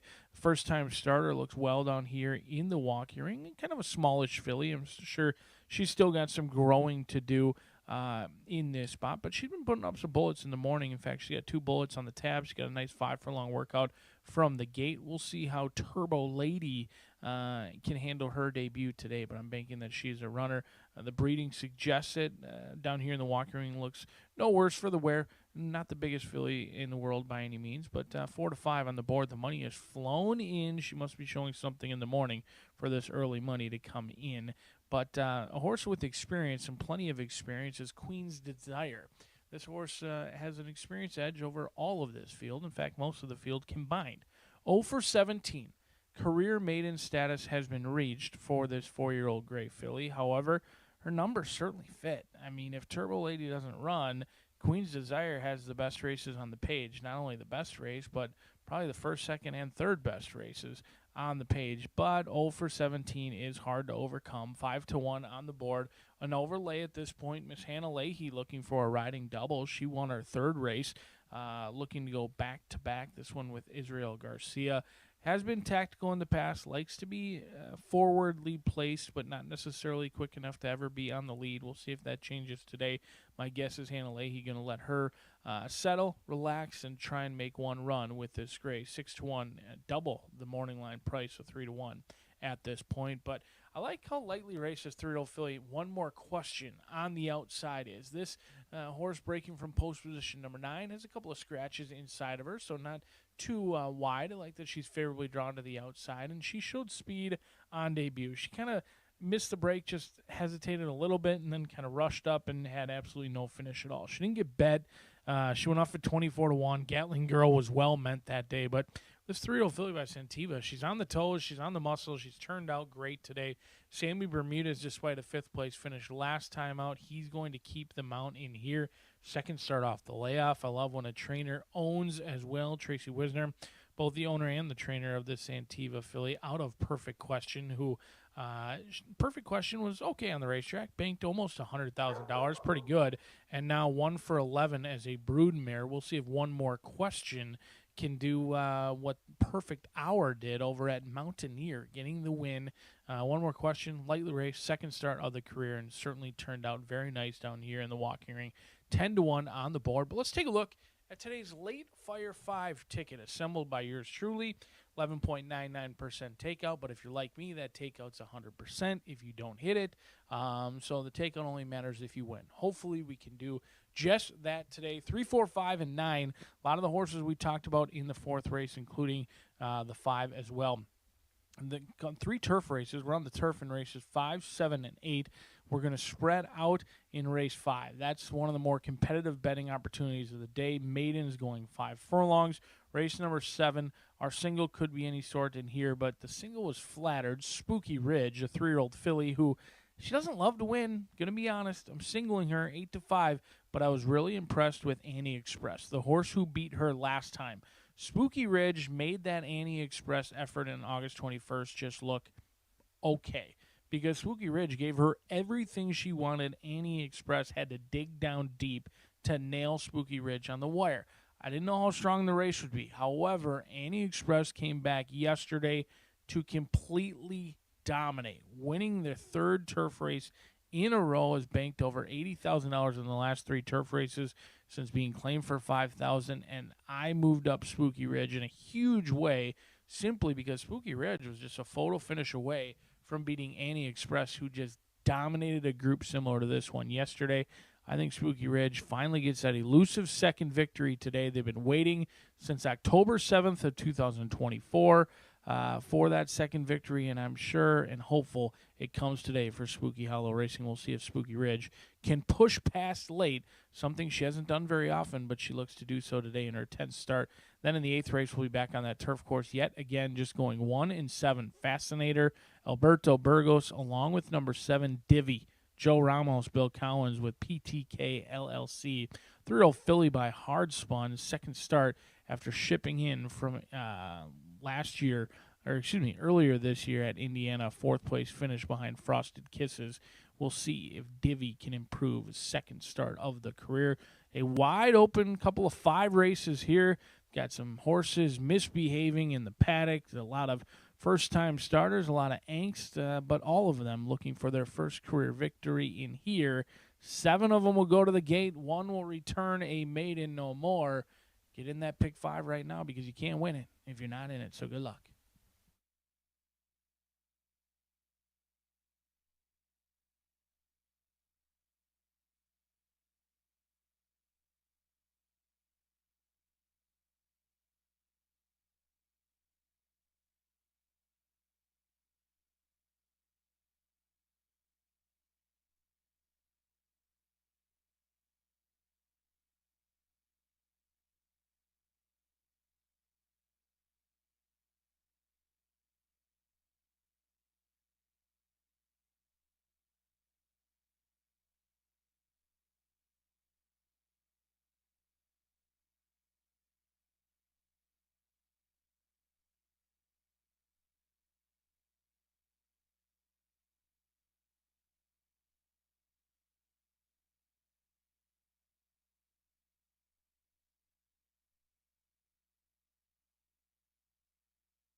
Maiden Fillies call postward now for the fourth race.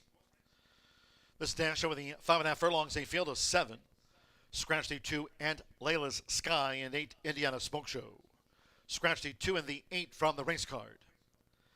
Maiden Fillies sprint features Exacta, Trifecta, Superfecta, Double Pick 3. Start here the 50-cent late pick 5. Main track fast.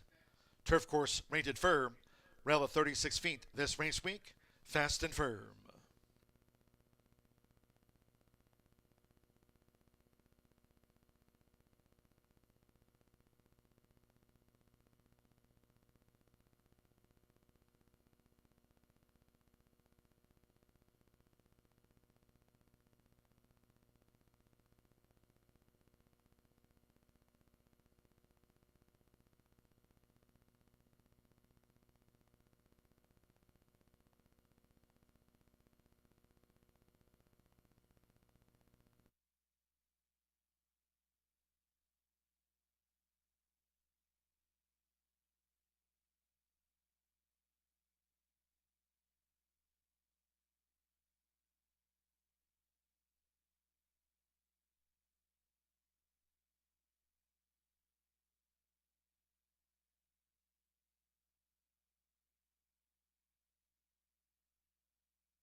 Less than 1 minute to post time.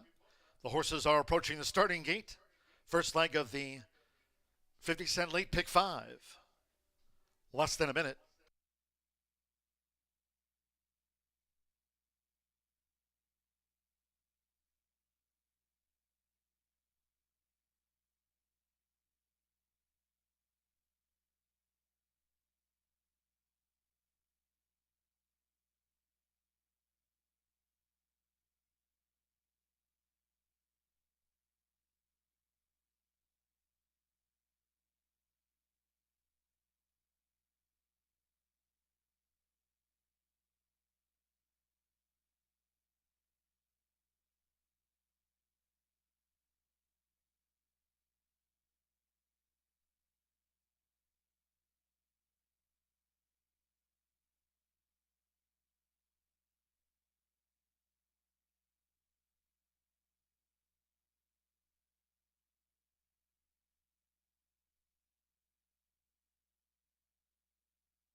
The horses have reached the starting gate. It is now post time. They're going in. Joseph Romero with Jane Plain. Like one more question, both here in the maiden for Tracy Wisner. Now Evan Roman, Indiscreet, making her bow. Alberto Burgos with Honey's on Fire.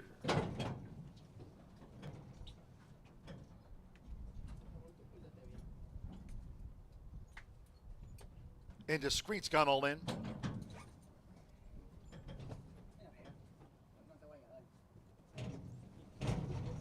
Joe Ramos with Turbo Lady. First Santos Sanjor. Ruthie Ozark went in well. Now Turbo Lady loads 3-5 favorite on Turbo Lady, 2 back.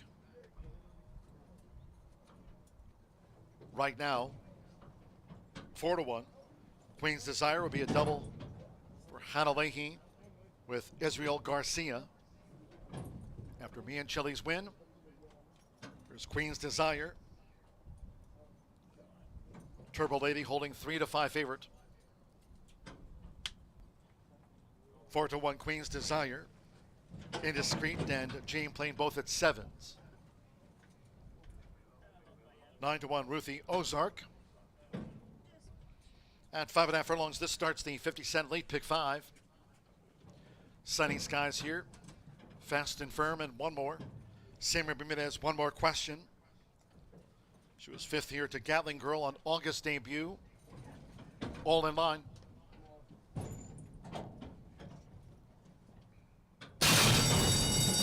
And they're off. The first-time starter, Indiscreet, missed it. Drops back toward last. Fast start for Jane Plain with toward the inside. There's Turbo Lady going for an early attack for Joe Ramos. And these two neck and neck for the run past the half-mile pole. The gray is Queen's Desire, showing positional pace to run in 3rd.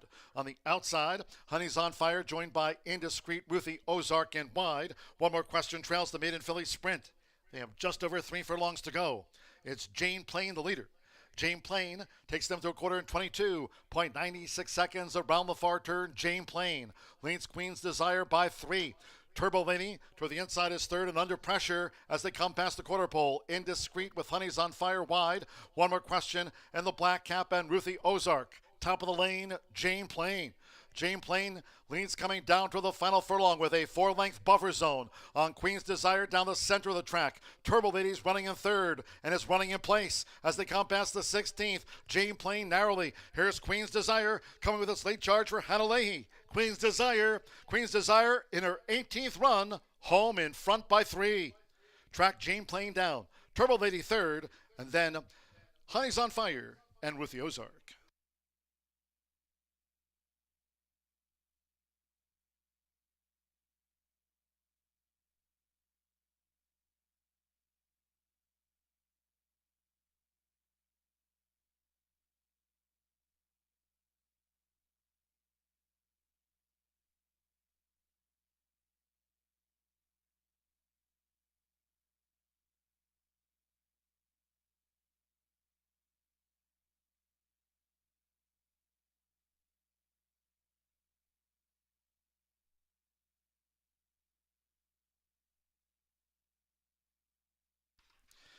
107.46. After the maiden fillies sprint, 4.53, and then a photo for fourth. 4 Queen's Desire, 4-1 first. 5 Jane Plain, 8-1 second. 3 Turbo Lady, 3-5 on that newcomer third. There's 6. Honey's on Fire, edging Ruthie Ozark for fourth.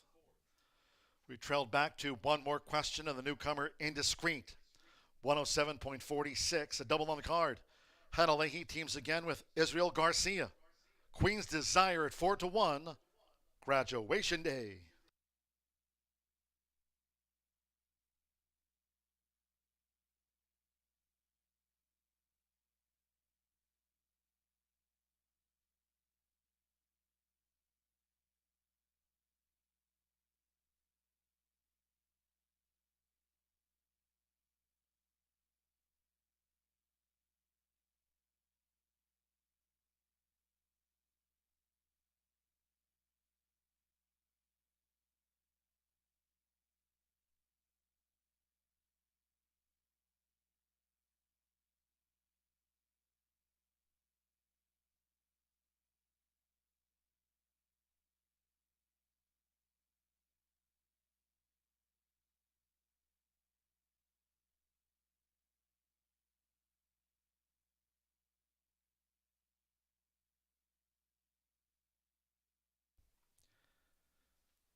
The result of the fourth race official.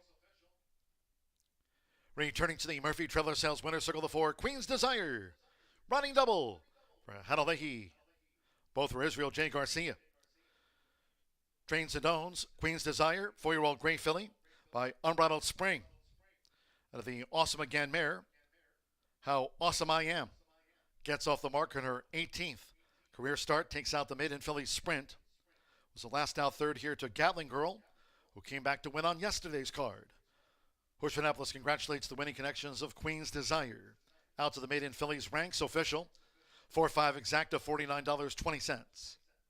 50-cent trifecta, and even $29. 8-4 double paid $31.80. 10-cent superfecta, $48 and change. Honey's on Fire, 4th. Ruthie Ozark, 5th. 50-cent pick 3, 2 and or 9. With the 8 with the 4 Queen's Desire. 50-cent pick 3 paid out $43.80. In the maiden, 2 and 8 were non-runners. Favorite, third. 7 ran, 107.46 seconds. Race 5, the first of 3 today on the turf course. Firm rail at 36 feet this first week of September. Race 5, scratch the main track only entered 11, Texas Splurge. Scratch the MTO number 11, Texas Splurge. 6, Dismiss. Farron Peterson, ride the 6, Dismiss. 8, Spadini, Sophie Doyle. On twice started 8, Spadini. Farron Peterson rides the 6, Sophie Doyle's on the 8, and scratch the MTO number 11. Exacta, trifecta, superfecta. The maiden turf sprint starts off the $1 late pick 4, daily presented by Itoba. Double pick 3 and start to the $1 horseshoe hat trick all turf pick 3. Post time will be at 4:14.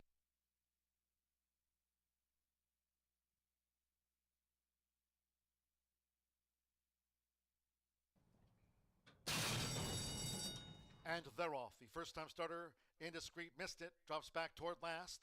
Fast start for Jane Plain with toward the inside. There's Turbo Lady going for an early attack for Joe Ramos. And these two neck and neck for the run past the half-mile pole. The gray is Queen's Desire, showing positional pace to run in third. On the outside, Honey's on Fire, joined by Indiscreet, Ruthie Ozark, and wide. One more question trails the maiden filly sprint. They have just over 3 furlongs to go. It's Jane Plain, the leader. Jane Plain takes them to a quarter in 22.96 seconds around the far turn. Jane Plain leads Queen's Desire by 3. Turbo Lady toward the inside is third and under pressure as they come past the quarter pole. Indiscreet with Honey's on Fire wide. One more question and the black cap and Ruthie Ozark. Top of the lane, Jane Plain. Jane Plain leads coming down to the final furlong with a 4-length buffer zone on Queen's Desire down the center of the track. Turbo Lady's running in third and is running in place as they come past the 16th. Jane Plain narrowly. Here's Queen's Desire coming with its late charge for Hannah Leahy. Queen's Desire in her 18th run, home in front by 3. Track Jane Plain down. Turbo Lady third, and then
It's Hannah Leahy Wednesday here at Horseshoe Indianapolis. Back-to-back scores for Miss Hannah, who guides previously 0 for 17. Maiden home, a maiden no more in the fifth race. Kick off that late flyer 5. We kick off the Itoba pick 4.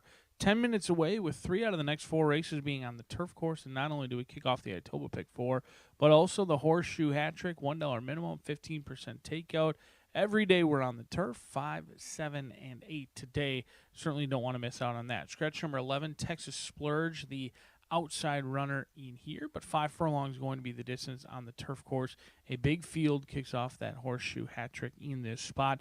And this race is wide open. I think this is the best betting race on the day. I think it's the best opportunity to make some money. Your favorite, unlikely to go off at odds on in here. We do have a 5-2 favorite at this point, but I think those odds are likely to go up versus down in this spot. This race is wide open. If I wouldn't blame you for liking anybody in this field, and I'm going to try 0 for 12 Zapping Strike. Now, we just saw an 0 for 17 horse come home to win, so maybe it's the day for Zapping Strike. I do think lucky number 13 is a lucky number versus unlucky, and this horse is banked just under $50,000 in those 12 starts. The 4-year-old Chestnut by Ghost Zapper has what I believe to be the best race on paper throughout this race. Back on May 9th at Churchill Downs, they shipped over.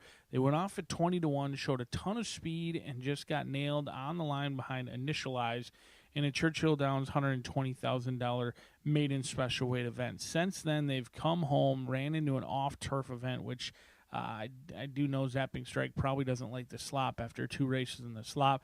Went on a good turf course where he was sharp, but tried to get out midway through the turn. Didn't ever really look comfortable on the wet turf. He was the beaten favorite that day at 5-2.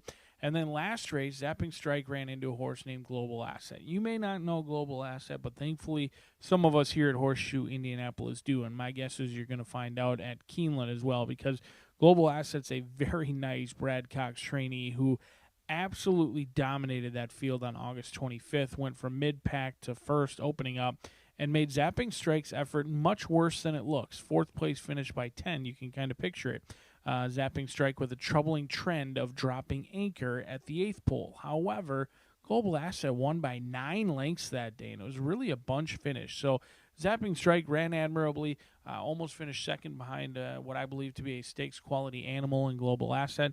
And while I didn't have Zapping Strike on my initial review when I went through all 10, I do think that this horse has a ton of speed in here and is the one to catch to cash. 8-1 on the board. However, those DRF projections as low as 4-1 when it's all said and done. We'll see if Santos Sanger can get his first winner on the day. But a guy who's been hot is Keith Asmussen.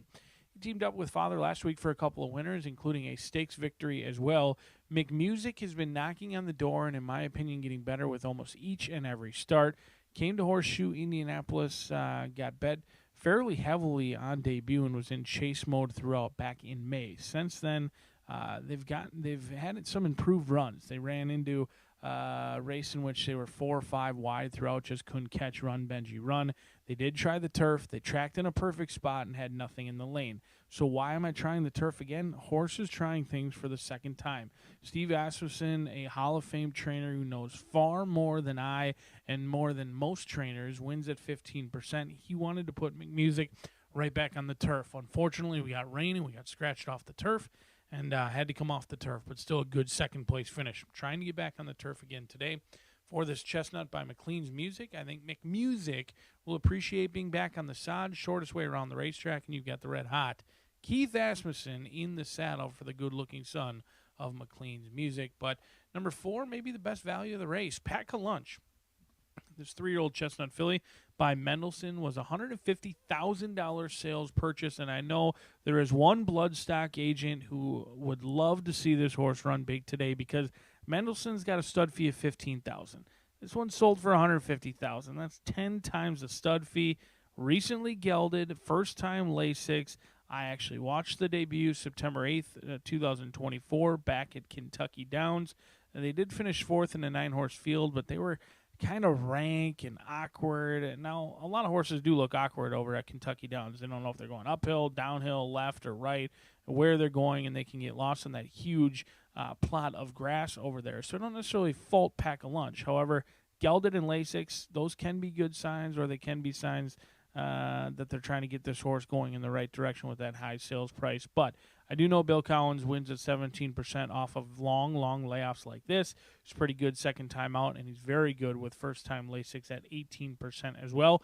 And he draws the eye of our leading rider, Fernando de la Cruz, who's up by about 14 wins at this time of year. It's a one-horse race throughout in the rider standings, at least at this point. But since we run all the way through November 13th or 14th, right around there, I think there's still plenty of time for someone to chip away at that and make it a little bit more of a closer battle than it's been all season long. Fernando de la Cruz looking for another win with Pack a Lunch, but I'm hoping Zapping Strike.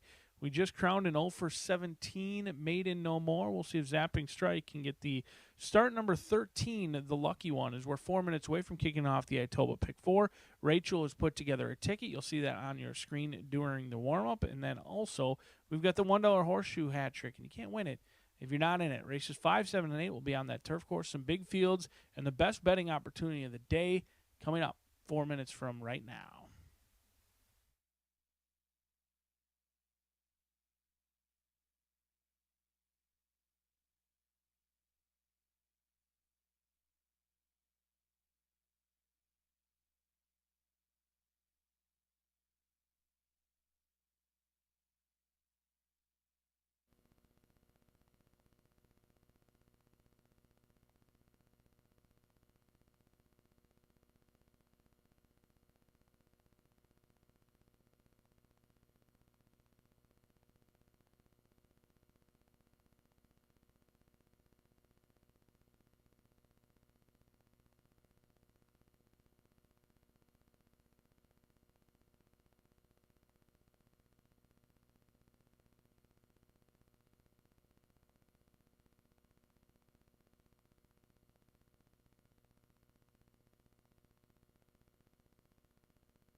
The horses call postward now for the fifth race.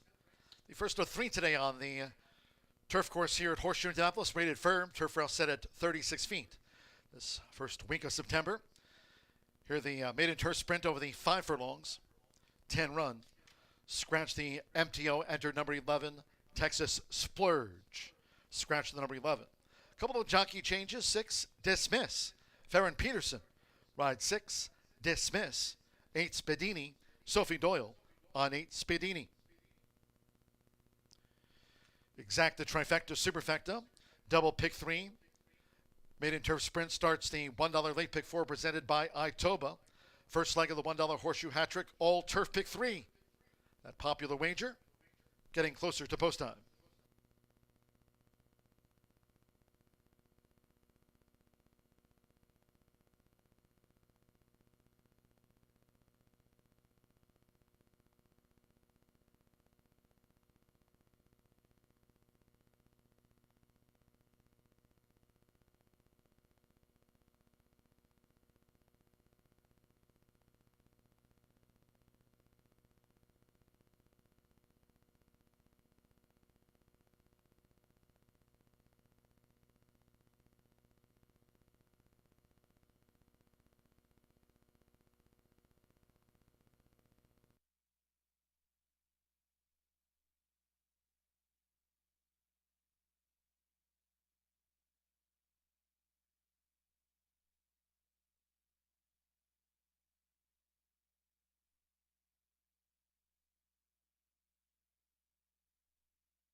Less than 1 minute away from post time. Maiden Turf Sprint starts the $1 late pick 4 presented by Itoba. First leg of the $1 Horseshoe Hat Trick All Turf pick 3. Course firm rail of 36 feet. Less than 1 minute.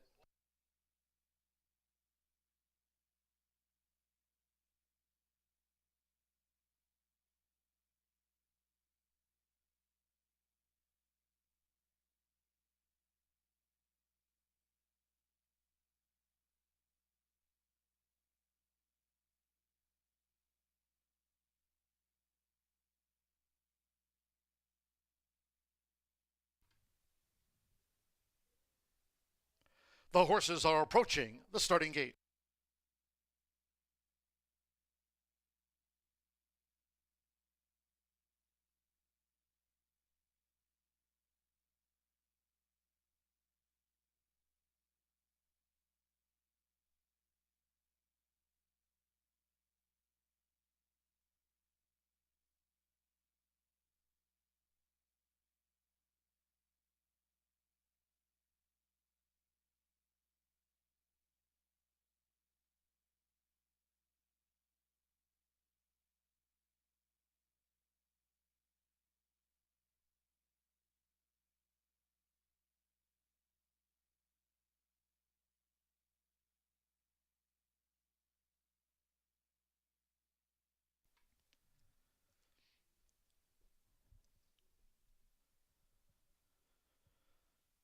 For the first of 3 times today, crossing over to the turf course here at Horseshoe Indianapolis.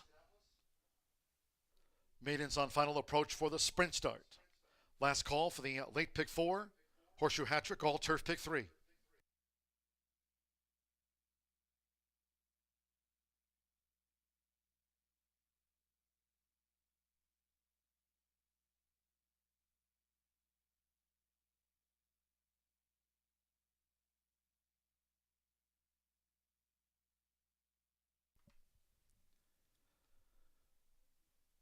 The horses have reached the starting gate. It is now post time going in. Keith Asmussen with Mick Music went straight in.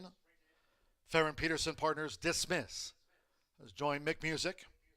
Now this newcomer, Savion, Anna Beschizza for Cherie DeVoe. Savion went in well, loading up. Mitchell Merle, Ice Wolf like Speedini, both for Greg Foley. Jose Gutierrez with Count the Carrots drew 3. Next, Sophie Doyle with twice started Speedini, one of the Greg Foley 2. Here over the 5 furlongs. Course is firm, rail of 36 feet. This first week of September. Now pack a lunch. Fernando de la Cruz has a win on the card. 3 back. Sammy Ramirez, Come On Pop, making his first run since the fairgrounds. Opening day this year, November 20th there in New Orleans. Come On Pop is in, 2 back. Santo Sanjo is zapping strike, drew 5. Starter Ray Kuick trotting over to his spot. 1 more. Rodney Prescott with the Irish bred Fry Island. They're in the gate. The Robin sprinting. Zapping strike sharply away with Come On Pop. Also right there is Dismiss, and toward the inside, here's Count the Carrots making a dash for it for Jose Gutierrez to take the lead. Shortly, Count the Carrots right there, Zapping strike, and Dismiss is on the speed with in between horses. Fry Island in 4th. Come On Pop is a wide 5th. Toward the inside, first run since Kentucky Downs 2024 for Pack-A-Lunch in a green cap, joined on the outside by Ice Wolf, making headway to 3 furlongs from home. Outside of Ice Wolf is Speedini, wide around the far turn, coming toward the quarter pole. Then the newcomer, Savion, looking to make a split, and Mick Music is last as these maidens straighten away. It's up for grabs. Zapping strike with toward the inside. Count the Carrots. It's Zapping strike outside of Count the Carrots. A nose between them. 1 furlong to go. Dismiss between horses. Here's Savion. Savion is charging hard now for Anna Beschizza and tries to mow. Zapping strike, and Count the Carrots does. And it's Savion. Savion hits the front with authority. Powers away to win by just over 2 seconds of Bob. Zapping strike with Count the Carrots close. And Dismiss joined at the finish along with Ice Wolf. First time starter here by Tappet. Savion just gunned them down.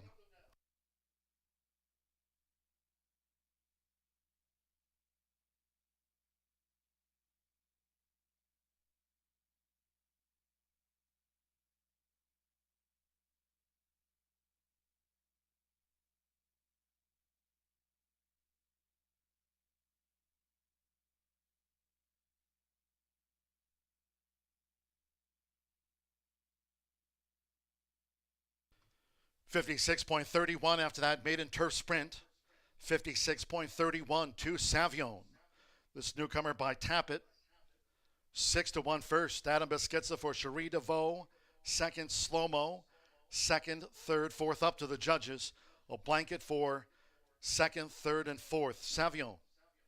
Adam Beschizza, Cherie DeVoe. Multiple ownership of this $450,000 Keeneland September yearling.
The judges have posted number 5, Zapping Strike, second after a photograph.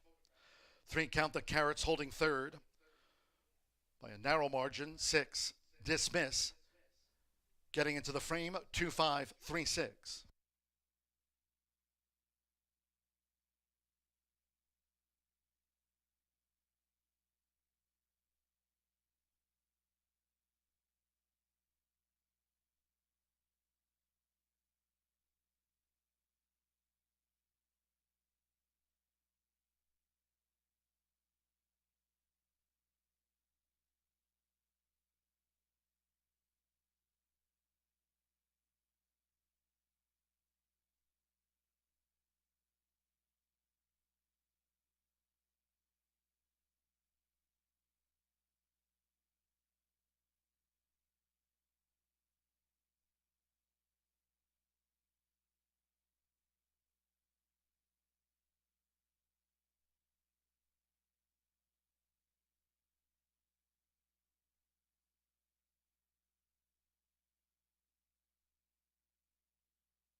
Stepping into the Murphy Trailer Sales winner's circle, the 2, Savion with Adam Beschizza. Savion is a 3-year-old. Chestnut gelding by Tappet. Out of the Where's the Ring mare River Maid.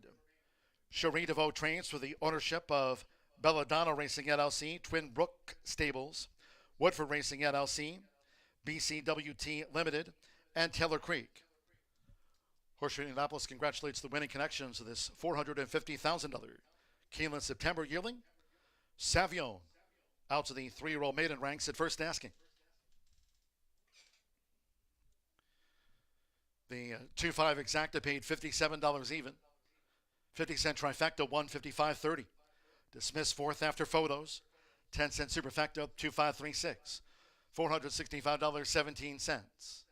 50-cent pick 3 pays on 8 with the 4 with the 2, $74.50. 4-2 double, $79.40. $1 early pick 4, $924.40. The 50-cent early pick 5, 5-5, $948.70. The superfecta, $465.17. 10 ran, Course firm, 56.31 after the running of the maiden. Race 6 next, 18 minutes away to a sprint. Scratch the 4, Costly Pass. 8, Needy Justice, and 13, Blue Callan. Scratch the 4, 8, and the number 13. Exacta Trifecta Superfecta. Double pick 3. Start of a 10-cent Pentafecta wager. Pick 3, races 6, 7, and 8. Fast and firm, 4:45 post time.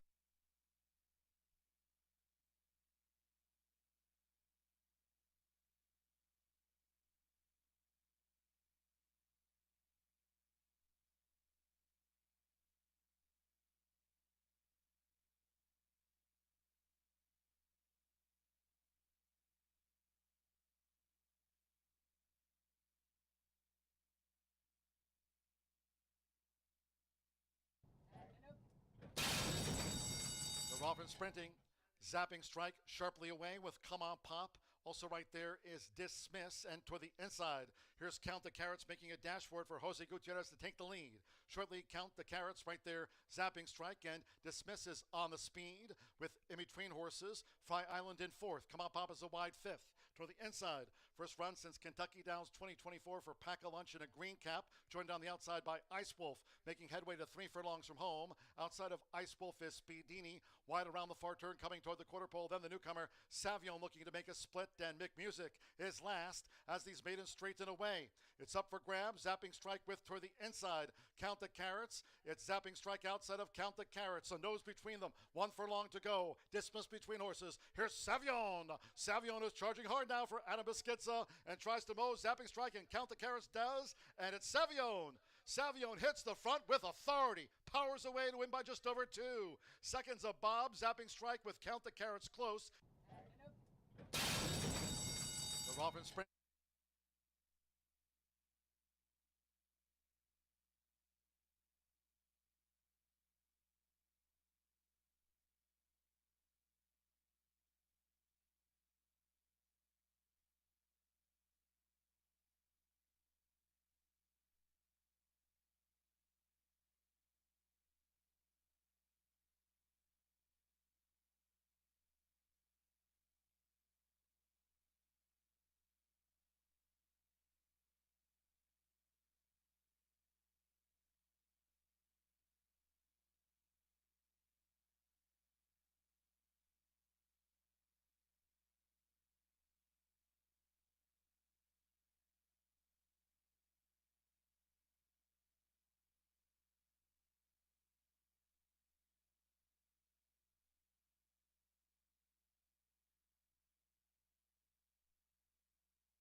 Those 22 morning workouts paid off for Savion, a $15 winner, the first-time starter. Must be accustomed to coming from behind in those morning workouts because knifed through horses midway through that turn and has to force Zapping Strike to settle for second yet again. Now 0 for 13 while Savion goes right to the winner's circle at first. Asking $15 winner starts off the Itoba pick 4, 8 minutes away from race number 6. Scratch 4, 8, and 13 out of this event. We'll be back on the main track before our final 2 thoroughbred races on the turf course. Let's take a look at this field. I'm going to go to number 6, currently favored, Neon Leon, Tiana Richardville. And Fernando de la Cruz, this horse hurt my wallet on Silks and Roses night. I thought Neon Leon was sitting in a big race under the lights at 5-2, was bet down, win off favored, and just kind of hung around. Just a race where I never was really ripping up my ticket, but never really jumping for joy either. Just evenly throughout in that race. It was against some tough foes. Creek Valley Inclined came from the back of the pack that day. Not a race that necessarily fell apart. However, Creek Valley did control the race throughout, and Neon Leon just stayed on. He's put in some good races. He's got a lot of good efforts. He's been known to throw in a clunker here or there. He's 2 out of his last 3 races, in my opinion, have been a little bit of clunkish. He's gone up in class significantly from non-winners of 2, 15,000, even 7,500 as well to the allowance ranks, and that could excuse what I deem clunkers, just more running against significantly tougher competition than he had seen previously. He's going to be at the allowance N1X level today, so not a whole lot is changing, but the price has 3-1 morning line, which I thought was fair. Currently 7-5 on the board and projected at 8-5. The good-looking son of Unbridled Express looking to get back to his winning ways. He's got 2 wins this season, looking for the 4th in his career. We'll see if he can get the job done, but he's going to have to deal with your clear second choice, Catch a Night Train. The bettors and computers alike have made this a 2-horse betting event between the 6 and the 10. Joe Ramos calling the shots in here for Randy Klopp, our leading conditioner. Speed Stables and Randy Klopp own this 3-year-old by Unbridled Express. The same sire for the top 2 selections. This good-looking son is a gray in color and a one-time winner, taking on horses that have won a lot more races than he has. And in this spot, he ran second last time, a huge effort behind Slam Dunk Justice. Went off at 23-1 and ran a great performance. That was in the slop on July 14th. He actually beat Neon Leon home that day. He should have fresher legs. Neon Leon was seen on Silks and Roses night. Catch a Night Train took that race off, comes back, and should be fresh in this spot. I expect this horse to produce a big number in here, 2-1. We'll see if he can run back to as good as he did on July 14th, or if he was simply aided by the slop that day. But your outside runner provides the most value of the race. It's Tank Walk, a 3-year-old gelding who got that elusive maiden breaking score last time out at 6-1. Now takes on winners for the first time. 30-1 on the morning line, 20-1 currently. Evan Roman calling the shots for Michelle Elliott. On a day we've seen Hannah Leahy get a riding double, why not let Michelle Elliott get a win in here with one of the field's longer shots on the board, breaking from the outside post. They broke last time, and it was downpouring midway through that card on August 12th, but they were on a fast track.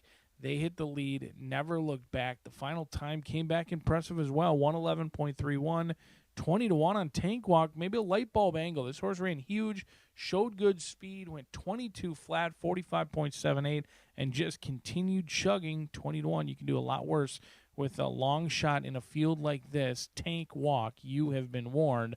But all the money coming in on Neon Leon. Exits a even running 4th place finish on Silks and Roses night. We'll see if our leading rider can get Tiana Richardville another winner in here. The 3-time winner takes on a bunch of horses who've only won once. That's why the money's come in. We'll see how it shakes out 4 minutes away. As the best in the business, wordsmith and comedian John G. Dooley gives you the call in 4 minutes.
The horses coming onto the track now for the 6th race.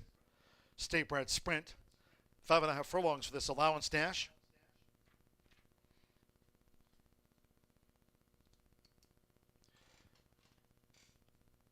Here 10 runs, scratch 4, Costly Pass.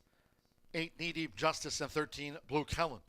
The field of 10 over the 5.5 furlongs, scratch the 4, 8, and 13. Exacta, Trifecta, Superfecta, the 10-cent Grand High 5, Double Pick 3, and drawing closer to a start.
We're less than 1 minute away from post time for this state bred sprint.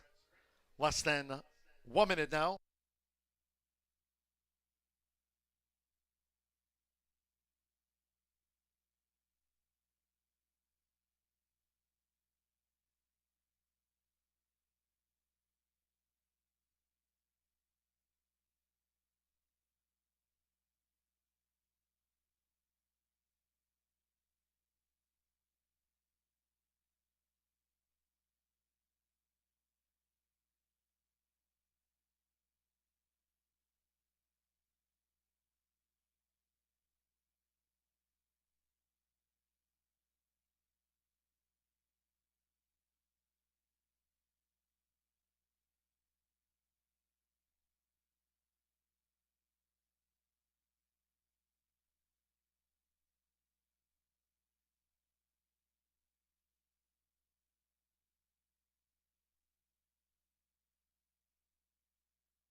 The horses are going to the starting gate.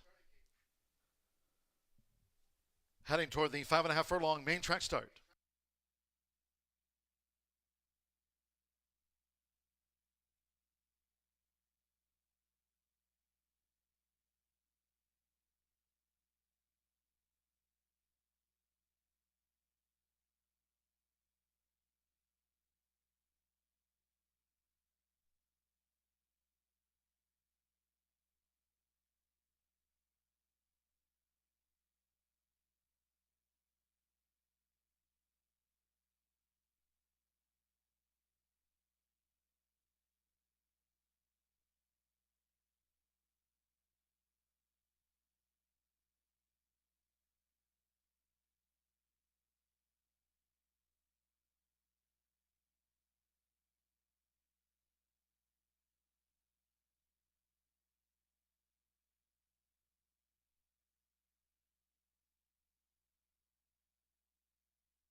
Arriving at the gate, it is now post time.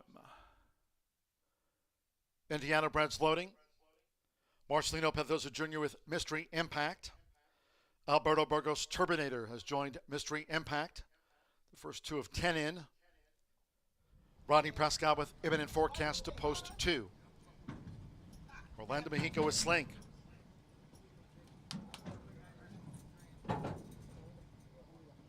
Now Sammy Bermudez, the son of Europe, Silver Sterling. Joe Ramos with Catch a Night Train. Jose Gutierrez with CV Ronin Legacy. Alex Ashard, Batesville going. 2 back. Neon Leon with the meat leader Fernando de la Cruz. At 5.5 furlongs, 1 more. Indiana Bred. As the starter goes to his spot, Devin Roman. For Michelle Elliott, up comes Tank Walk. Neon Leon, 7-5 favorite, all in.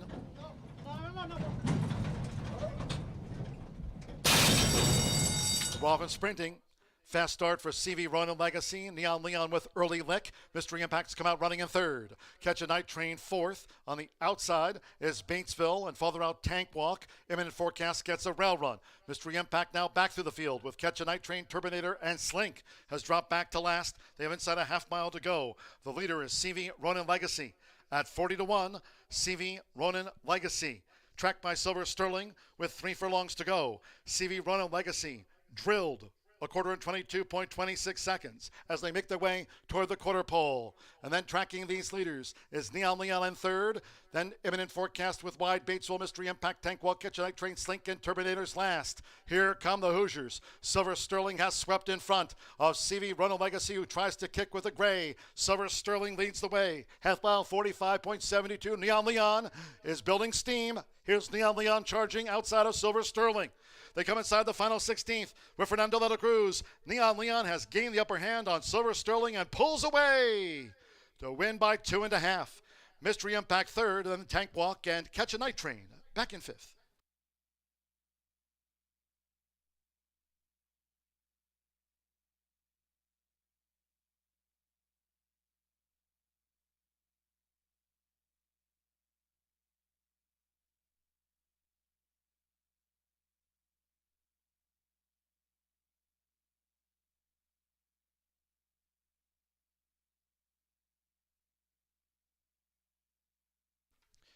.105.74 for the State Bred Sprint.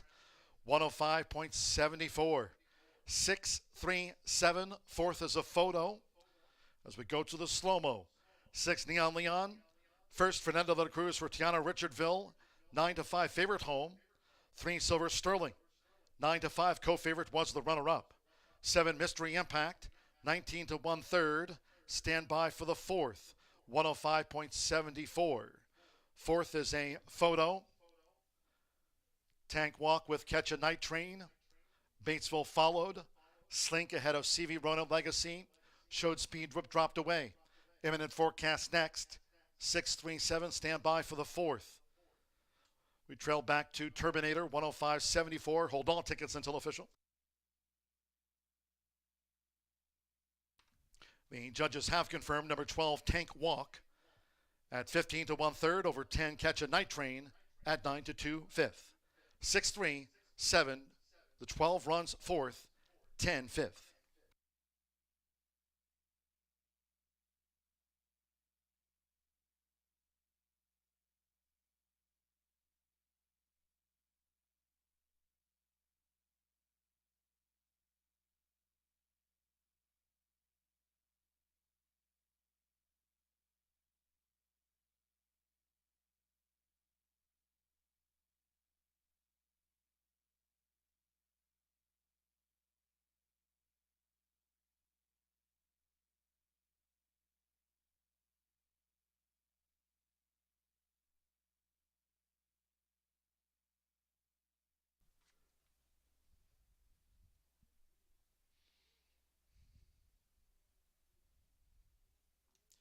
The winning groom leading into the Murphy Trailer Sales winner circle, number 6, Neon Leon. A leading 73rd victory of the season for Fernando de la Cruz with a double on the day. Neon Leon is a 4-year-old. Dark Bear Brown Gelding by Unbridled Express out of Brenda's Gold by Scat Daddy. Gianna Richardville trains for breeder Jim Edgar. Owners Karen Strahan, James Strahan. 3-star stable Ron Jones and Troy Wade's Red Shed Thoroughbred LLC. It's official. Horseshoe Indianapolis congratulates the winning connections of Neon Leon. Was a co-favorite. 6-3 exact at $26.80.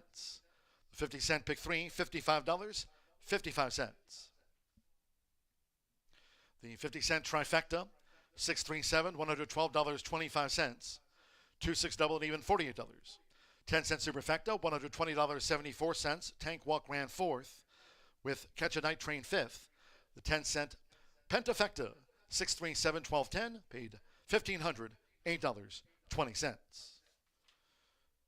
10 ran 105.74 after the running of race 6. Final 3, race 7 back to the turf we go for the mile. Of course, firm rail at 36 feet if you're just walking in. Scratch the 4 Flowered. Take out the 14 Passion for Justice and 15 Pretty on the Prairie. Scratch the 4, 14 and the number 15. 13 Front Cover Junkie Change to Luis Contreras. Luis Contreras will ride the 13 Front Cover. Exacta Trifecta Superfecta. Another 10-cent Grand High 5 Pentafecta wager featured on the Turf Mile. Double final pick 3 of the day. Post time 5:16. Just a quick reminder for all of our Horseshoe Indianapolis fans. Next live race card will be tomorrow, Thursday, and an added Friday card. No live racing this weekend. No live racing here Saturday and Sunday. First floor OTB open for simulcast wagering. Horseshoe Indianapolis Casino, open 24/7 the casino. Next live race card here tomorrow and Friday from 2:10. Here comes a race replay.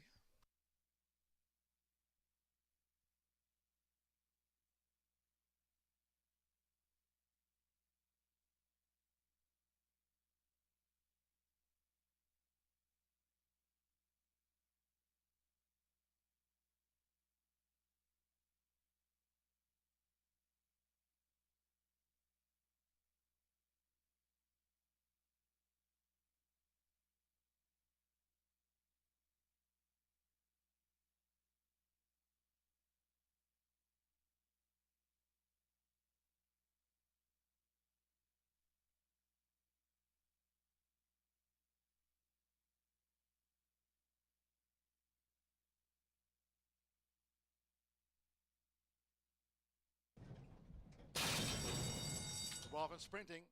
Fast start for CV Ronan Legacy. Neon Leon with early lick. Mystery Impacts come out running in 3rd. Catch a Night Train 4th. On the outside is Batesville and farther out Tank Walk. Imminent Forecast gets a rail run. Mystery Impact now back through the field with Catch a Night Train, Turbinator, and Slink has dropped back to last. They have inside a half mile to go. The leader is CV Ronan Legacy. At 40-1, CV Ronan Legacy. Tracked by Silver Sterling with 3 furlongs to go. CV Ronan Legacy drilled a quarter in 22.26 seconds as they make their way toward the quarter pole. And then tracking these leaders is Neon Leon in 3rd. Then Imminent Forecast with Wide Batesville, Mystery Impact, Tank Walk, Kitchen Night Train, Slink, and Terminators last. Here come the Hoosiers. Silver Sterling has swept in front of CV Ronald Legacy, who tries to kick with a gray. Silver Sterling leads the way. Half mile 45.72. Neon Leon is building steam. Here's Neon Leon charging outside of Silver Sterling. They come inside the final 16th with Fernando de la Cruz. Neon Leon has gained the upper hand on Silver Sterling and pulls away to win by 2.5. Mystery Impact 3rd, and then Tank Walk and Catch a Night Train back in 5th.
Jack Daniels starts here. From cave spring water to sugar maple charcoal to smooth Tennessee whiskey. Made by those who pour everything into their craft. That's what makes Jack, Jack.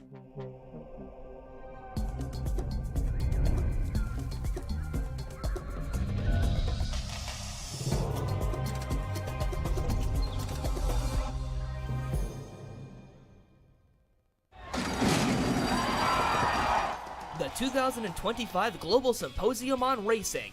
It's the premier networking event of the year. Connect with the who's who of racing. Collaborate face-to-face with key decision makers. Be a part of the international conversation. Discover the latest technology and innovation.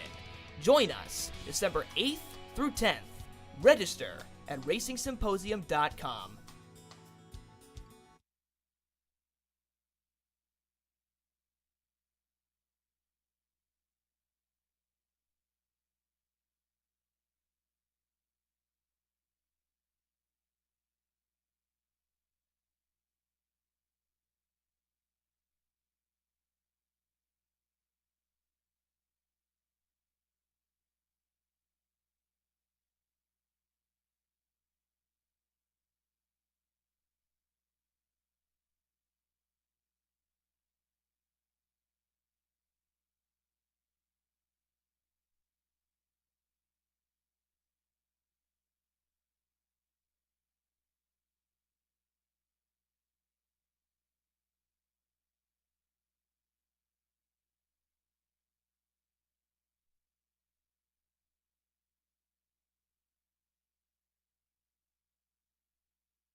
back down here in the paddock to where a big field is getting ready for their turf race in here. 1 mile on the turf, our late daily double featuring some big fields and some turf action before we give way to our finale on a Wednesday here at Horseshoe Indianapolis and make room for Martha Clausen. She gives away winner after winner after winner and even revised tip sheets after a late scratch as well. Very impressive. She provides professionalism that I only wish I could have. Scratch numbers 4, 14, and 15 out of this upcoming 7th race. I find myself on the favorite in here, Spooky Ridge. I was fairly impressed last time out. This horse broke well, rode the rail throughout just off the top group and came with a flurry. But what really impressed me is not necessarily Spooky Ridge's effort, but Spooky Ridge made Annie Express work and dig down deep. And Annie Express actually came back yesterday to dominate a very similar field, won by a lot, under wraps, and won the 3rd turf race in a row. And Spooky Ridge gave Annie Express everything she wanted that day. So just knowing that Spooky Ridge a couple of weeks ago took an undefeated turf horse, 3 for 3, right down to the wire in a photo finish, that moved Spooky Ridge up for me. Now, I do recognize that this horse has a tendency to settle for less, oftentimes likes to lose a photo finish or get right up to the throat lash, and you think they're going to push past and just refuses to get the head down. But every time this 3-year-old Chestnut filly certainly looks the part down here in the walking ring. She gets Joe Ramos, who's going to have to pick up a couple of wins to keep pace with Fernando de la Cruz if he wants to make this a real horse race as we near the end months of the season. But Spooky Ridge, certainly the one to beat in here, and the bettors have keyed in on this one as well. I've got a couple of long shots underneath. Down on the inside is Unbridled Sabbath, Evan Roman and John Heron teaming up in here. Jockey-trainer combination. It's got 113 starts together this season, and Unbridled Sabbath is 5 for 6 in the top 3. And the gray is feeling herself today because she knows she's going back on that turf course today. 2nd time on the turf. Horses often improve. Exits the same race as Spooky Ridge does, in which the top 2 were far superior from the rest. However, I like that this one has tactical speed, 2nd time around 2 turns with an inside post. Should get a ground-saving trip, should be on the lead, and should have some upside going around 2 turns and on the turf for the 2nd time. I think there's a lot of upside for a horse with the lead and a ground-saving trip at a huge price of 15-1. But all the way on the other side of the starting gate, and the other side of the stable, is Front Cover. Jay Holden's opportunity for that elusive first victory of the season and of 2025, and I think it comes right here with this 4-year-old filly. His best opportunity in some time, 1 for 21.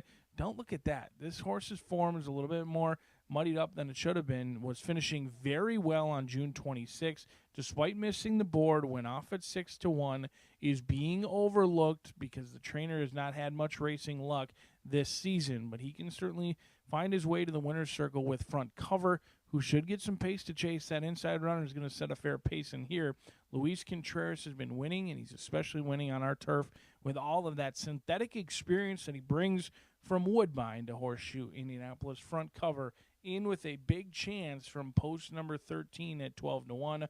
All the money's come in on Spooky Ridge. We'll find out how it plays out 4 minutes away from the 7th at the Shoe.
The horses called posted now for the 7th race. Back to the Caesars course we go. Here the Distaff Turf Mile, a field of 12. Scratch here, the 4 Flowered, 14 Passion for Justice, and 15 Pretty on the Prairie. 13 front cover runs, Luis Contreras. Rides the 13 front cover. Scratch the 4, 14, and the number 15 from the race card. Here over the mile, exacta, trifecta, superfecta. 10-cent grand high 5, pentafecta featured again. Double, final pick 3 of the day. Firm and fast, 2 minutes.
Less than 1 minute to post time. Less than 1 minute.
for the second of 3 times today, crossing over to the turf course here at Horseshoe Indianapolis,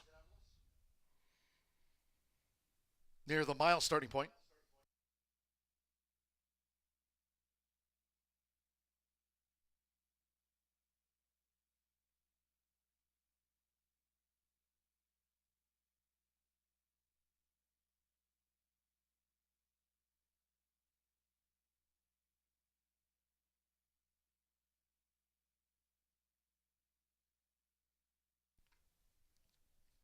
The horses have reached the starting gate.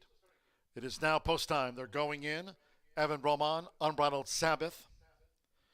Mitchell Murrow rides Goody Two Socks, has joined the great Unbridled Sabbath, loading up. Bronny Prescott with Sheens of Whirlwind.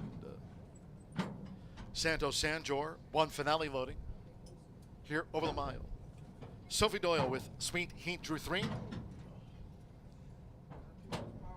James Naughty Kitten.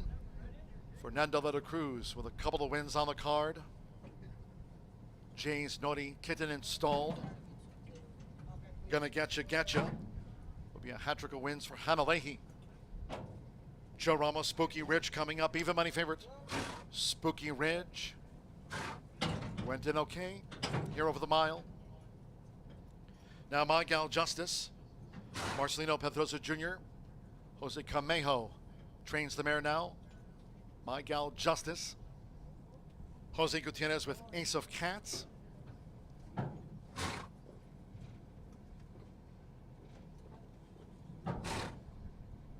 Two back. Orlando Mejica, Mabel Sue Jolene. It's even money. Spooky Ridge. Course firm around the 36 feet this first week of September. One more. Luis Contreras with Front Cover.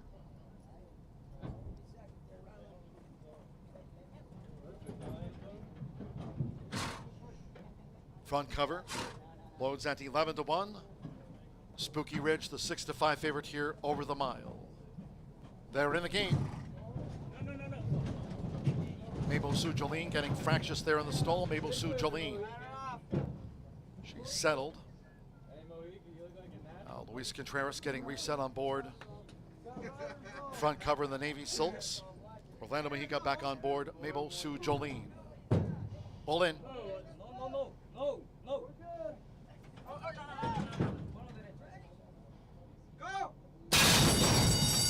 And they're off. The starter caught them on a nice line. The great Unbridled Sabbath broke well with Jay's Naughty Kitten front rank. Ace of Cats is also right there with early run. Nearest the inside, Speed Heat running in 4th. Goody Two Socks in 5th. Spooky Ridge is 6th. She's a Whirlwind 7th. Gonna Getcha is 8th out to the stretch with One Finale back in 9th. Mabel Sue Jolene is running in 10th. And then farther back to nearest the inside, My Gal Justice, who's running in 11th, and Front Cover trails the dozen as the fillies of mare go to the back, being led by Unbridled Sabbath. Quarter 22.83 seconds. Evan Roman's the pilot with Unbridled Sabbath, who leads here by 3/4 length. Jay's Naughty Kittens in the black cap, and right there outside the leader's quarters, now in the run past the half-mile pole. Ace of Cats is 3 deep uncovered, running in 3rd by 3.5. Sweet Heat running in 4th into the hands of Sophie Doyle. Inside 4 to go. Then Goody Two Socks and Gonna Getcha, those fillies midfield. 2 clear from Spooky Ridge. 4 more to One Finale, She's a Whirlwind. Mabel Sue Jolene, Front Cover up 1 spot, and My Gal Justice has dropped back to last. Half mile for Unbridled Sabbath. 46.92. They round the far turn. Unbridled Sabbath on the edge of the quarter pole. As right there is Jay's Naughty Kitten and Sweet Heat's drawing in. Ace of Cats on the far outside. Gonna Getcha, and Goody Two Socks comes up the rail. Spooky Ridge is the white cap and moves up between horses. 3/4, 1 minute 10.46 seconds. Unbridled Sabbath staring at 1 more furlong. Charging now is Sweet Heat. Within between horses, Jay's Naughty Kitten, Goody Two Socks. Spooky Ridge continues to finish well, but with Sophie Doyle, it's Sweet Heat. Sweet Heat is home. Sweet Heat gets the result by 3. From second photo, nose between Goody Two Socks and Spooky Ridge together past the finish from Jay's Naughty Kitten and Unbridled Sabbath.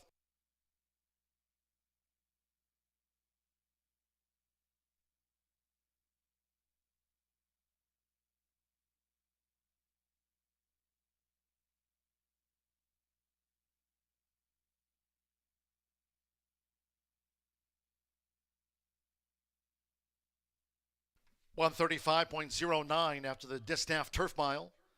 135.093. Sweet Heat. At 9-5 first. Daughter of Isotherm takes it out. Sophie Doyle for Kara McGuire. H. Allen Poindexter. Sweet Heat at 9-5. The second choice. Second is a photo. Seconds up to the judges. It's on the bob. Hold all tickets until official.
Result of the place photo. Second to the 6, Spooky Ridge at 3-2. A nose over 8, Goody Two Socks at 30 to 1/3. 5, Jay's Naughty Kitten, 7 to 1/4. And Unbridled Sabbath gets into the frame for the Pentafecta. 3-6, 8-5-1.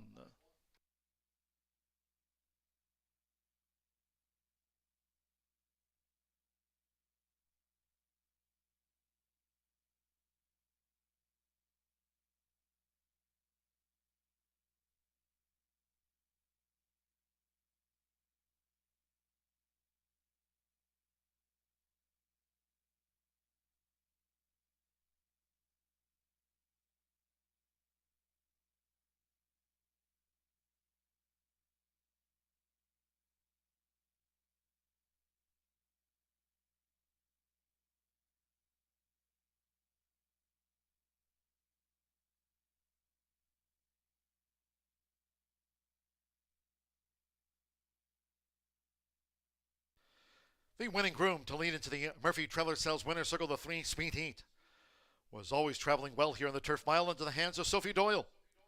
Sweet Heat is a 3-year-old dark bay or brown filly by Isotherm.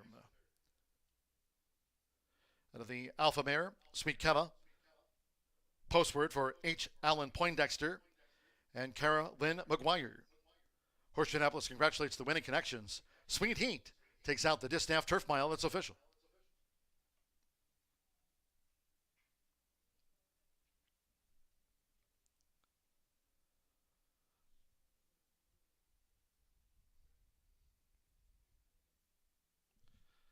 The 3-6 exacta paid $13 even, with Unbridled Sabbath back in 5th.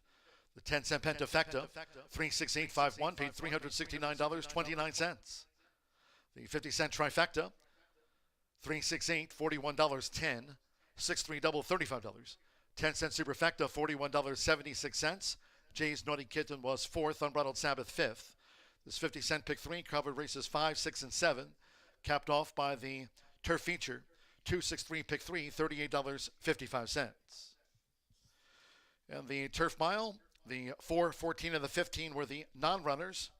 Favorite, second. 12 ran, 135.09. Race 8 is a maiden turf. In the 8th, scratch the 9. Turn Up the Sunshine. 11, Tool Belt. Scratch the 15. Carmelieta. And the 16, Lead the Way. Scratch the 9, 11, 15, and 16. In the 9th, closing the card with a quarter horse maiden juvenile dash over the 3:30 fast track in the 9th. Scratch the 10, Tesla. 11, Fired Up Corona. 12, Political Gesture. Scratch 13, DNA Zoomers Cyber. And 14, HH Wildcat Blue. That's in the 9th. A quarter horse maiden juvenile dash. Scratch the 10 through the number 14. In the 9th, jockey changes. 1 LB Vegas train will be ridden by Rios Liamel on the 1 LB Vegas train. The 8 VRS Ivory Chicks. The jockey there, Giovanni Flores Minos, rides 8 VRS Ivory Chicks. Scratch the 10 through the number 14. Made in Turf, Exacta Trifecta Superfecta. 10 cent Pentafecta starts to the late double. Firm and fast, post time 5:51.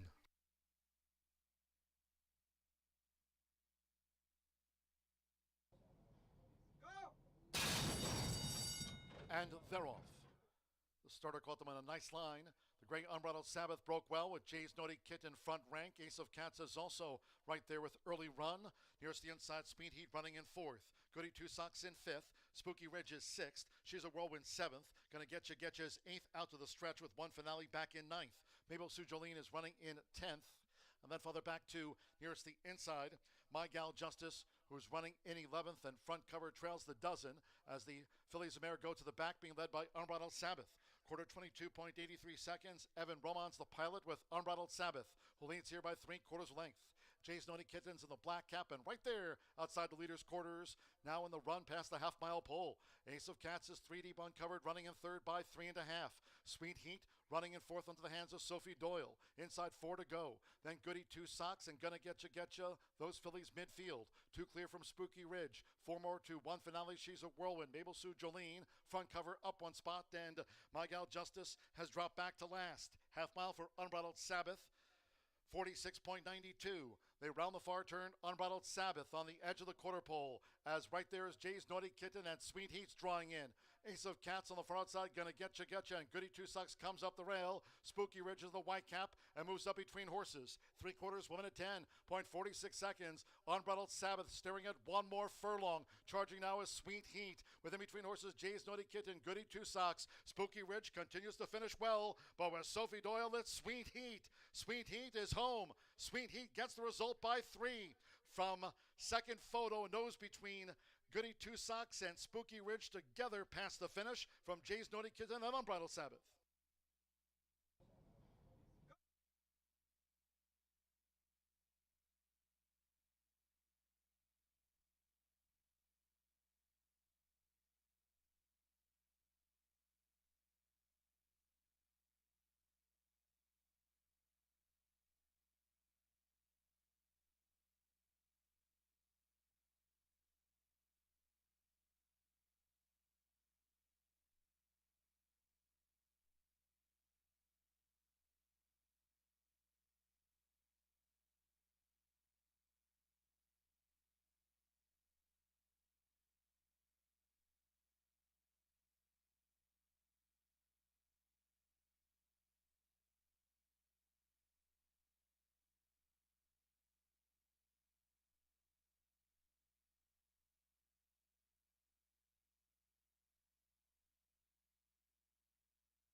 The late daily double is upon us here at Horseshoe Indianapolis. We'll be back on that turf course yet again as Sweet Heat returns to the winner's circle for Mrs.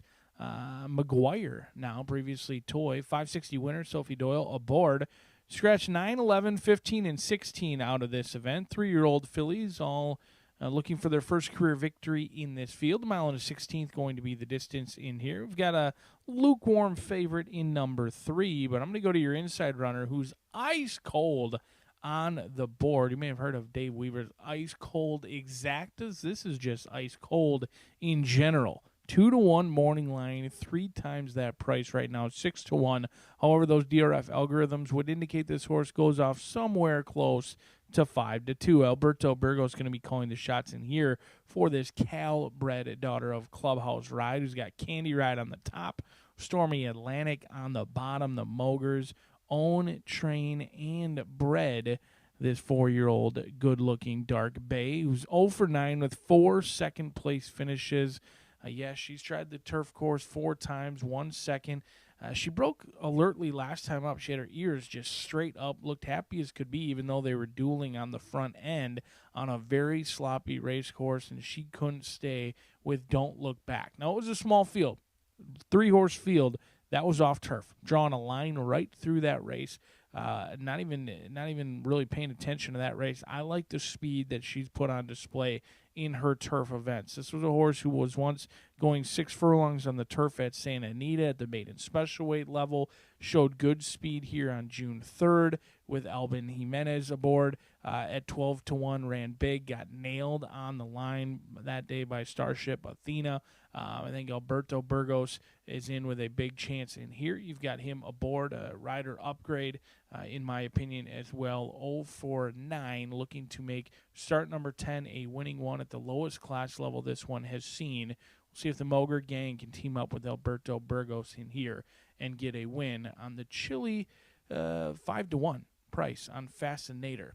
The 7 is 7-1. Divvy, lightly raced daughter of Hard Spun, a 3-year-old filly who drew 60,000 at the FTK October sale back in 2023 after only 1 start, in for a tag of 25,000, right? Very similar to the debut July 3rd here the day before Indiana Derby Day. Joe Ramos going to be aboard for Bill Collins. This horse debuted as a 4-star play, had 21 workouts prior to debut. We saw earlier today with Savion, not all those, a lot of workouts going into a debut aren't necessarily a bad thing. Sometimes it does work out. It didn't work out for Divvy and PTK Racing. They finished 4th, and even running 4th, but showed good tactical speed, beat half the field home that day. Second start off the layoff, a trainer who does very well giving some horses some time. Between 2 months and 4 months, his horses respond with a flurry, winning at 24%. I think this horse is in with a big chance today. Joe Ramos had to settle for a tough luck second with Spooky Ridge. He looks to get his winner with Divvy on the board right now at 7-1. But a lot of the money has come in on Typhoon Taffy. Adam Baskitza and Kelsey Danner, a 3-year-old filly by Twirling Candy, puts the blinkers on. The equipment change in here, first-time blinkers.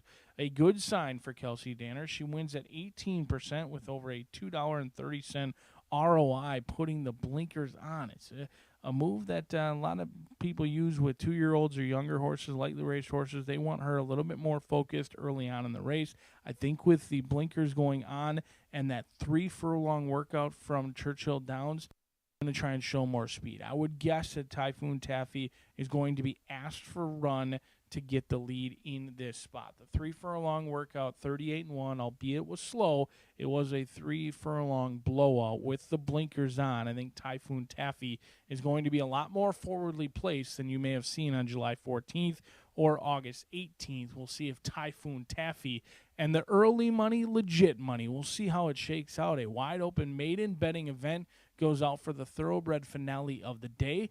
Martha takes you through the 9th and final. Don't forget, we've still got 2 more action-packed days of racing. Not only do we race on Thursday, we also race on Friday as well here at Horseshoe Indianapolis. So best of luck and enjoy your evening. We'll see you tomorrow afternoon.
Maiden fillies coming onto the track for the 8th race. This to be run over the turf course. Mile and a 16th, course firm rail of 36 feet, a field of 12. Scratch the 9, turn up the Sunshine. 11, Tool Belt. The 15, Carmelieta, and 16, Lead the Way. 9, 11, 15, and the 16 are the non-runners. Exacta, Trifecta, Superfecta. The 10-cent Grand High 5 Pentafecta wager here on the Maiden Fillies turf starts the late double. In the 9th, Quarter Horse Maiden Juvenile Dasher with a 330. Scratch 10, Tesla. 11, Fired Up Corona. 12, Political Jester. 13, DNA Zoomers Cyber. And 14, HH Wildcat Blue. 9th race, Quarter Horse Maiden Juvenile Dash, jockey changes. A couple of them. The 1 LB Vegas train will be ridden by Leonel Rios. Riding here on the card, Leonel Rios on 1 LB Vegas train. 8 VRS Ivory Chicks, the jockey Giovanni Flores Minos. On 8 VRS Ivory Chicks. Scratch the 10 through the number 14 in the quarter horse finale. Firm and fast for the final 2. Close to post time.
Free final time today, crossing over to the turf course.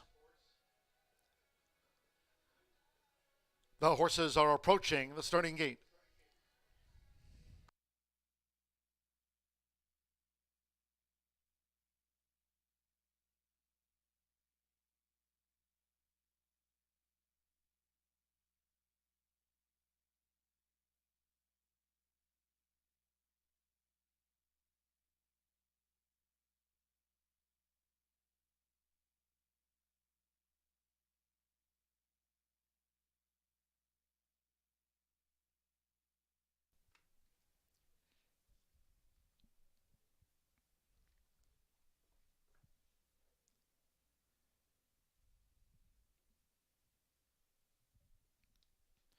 The horses have reached the starting gate.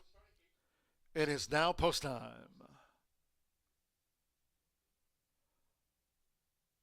Loading into the starting gate here at Horseshoe Indianapolis. Sponsored by B&H Electric. Alberto Burgos with Fascinator. Joe Ramos Divi has joined Fascinator. Walter Rodriguez with Tunnel Laughs. Now, Typhoon Taffy. Adam Beschitza has a turf win on the card. Evan Roman with Perfect Snow drew 8. Farron Peterson with Mare Soleil. Sando Sanjor, Global Tour is coming up. Turquoise, black stripes and cap for Global Tour. Chris Landeros with Electric King.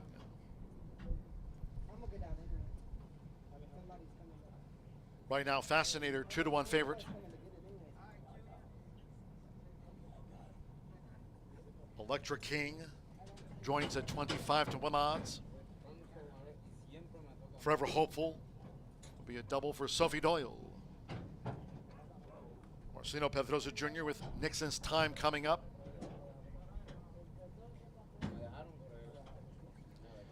Here over the mile and a 16th course firm. The turf rail this first week of September set at 36 feet here. In goes Nixon's Time. Jaime Torres with Eddie's Angel. Goff standing by. Eddie's Angel loaded. Goff. There'll be a hat trick of wins on the card for the meet leader, Fernando de la Cruz. 11-1 on Goff. Fascinator, 2-1 favorite.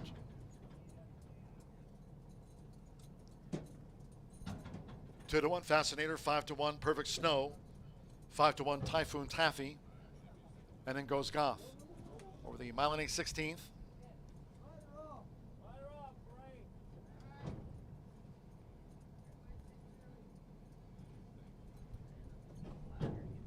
Now she's gone all in, Goth. Fascinator, 9-5 favorite. Fernando de la Cruz on board, Goth. All in line. And they're off. Toward the inside, Fascinator away well. Mare Soleil taken back. Typhoon Taffy and Electric King. And here's Goth with Fernando de la Cruz. Goth joined on the outside by Eddie's Angel. Joint leaders past the awning. Well, coming 3 clear from Perfect Snow in 3rd out to the stretch. Fascinator running in 4th. Nixon's Time 5th and found the rail as they enter the first turn. Then on the outside comes Divi as they go to the back of the course just inside 6 furlongs to run. Mare Soleil is saving ground outside her. Forever Hopeful settles in the back half of the field from Tunnel Laughs with Global Tour. And then comes nearest the inside Divi, and Typhoon Taffy trails the maiden fillies dozen. The quarter 22.93 seconds going up the back, and Goth and Eddie's Angel are 1-2. They have just over a half mile to go. Goth leans. A close-up Eddie's Angel. Length and a half Perfect Snow tracking them from 3rd. Then toward the outside is Mare Soleil making headway from 4th. With on the outside, Fascinator in 5th. Toward the inside, Tunnel Laughs is 6th and behind fillies. Then comes Nixon's Time past midfield with toward the inside, Electric King. With on the outside, Forever Hopeful. Then comes Divi. Typhoon Taffy is running in 11th. And Global Tour has tailed off in 12th. Half mile, 48.67 seconds. Past the quarter pole they come. Goth, 3/4 1 minute 12.27 seconds. Perfect Snow coming to take on Goth, and right there is Fascinator with a sweep. They're homeward bound, and Goth has been swallowed up. It is Perfect Snow who's emerged in front with 1 furlong to go. Perfect Snow leads by 3 to Fascinator and Goth. Nearest the inside, Eddie's Angel. Late charge now by Electric King, who's coming with a late run, but it's Perfect Snow with Evan Roman. Perfect Snow won by 4 from Fascinator. Electric King was third, and then Nixon's Time with Ton of Laughs. Eddie's Angel, Forever Hopeful, Goth tailed off in the straight. Divvy was next with Mare Soleil. Typhoon Taffy beat 1 home. That was Global Tour, last to pull up.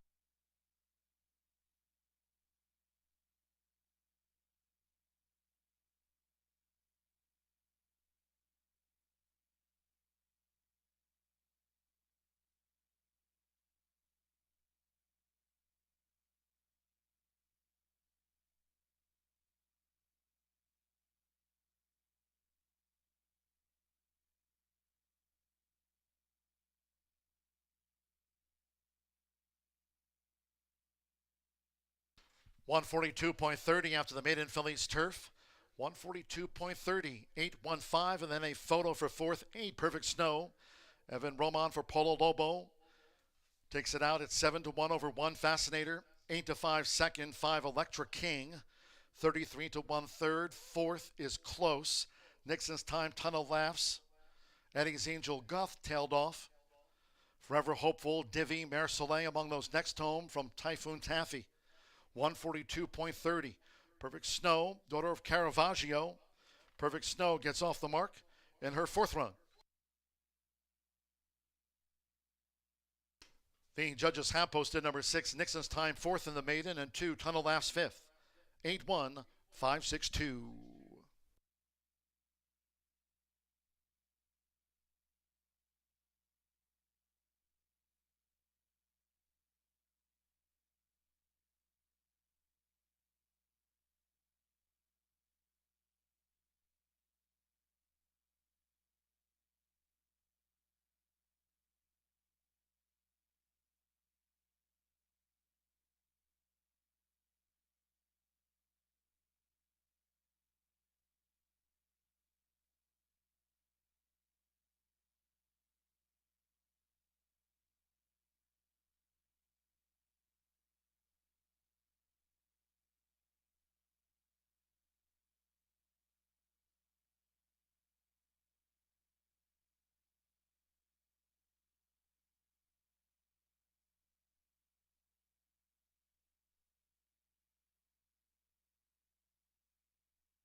In the Murphy Trailer Sales Winner's Circle, the 8 Perfect Snow with Evan Roman.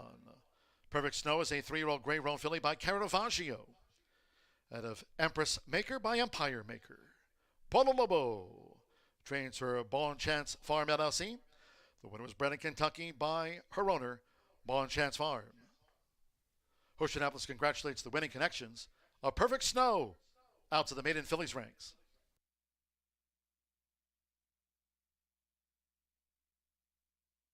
Race 8 official.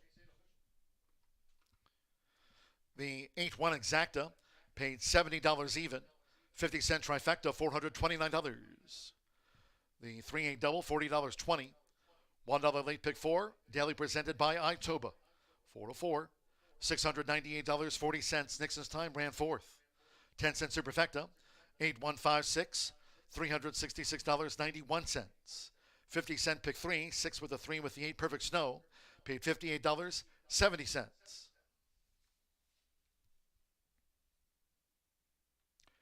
The 10-cent pentafecta returned $1,471.71. Ton of Laughs ran 5th. The 50-cent late pick 5 on 5 of 5 for $2,400.85. A dozen ran.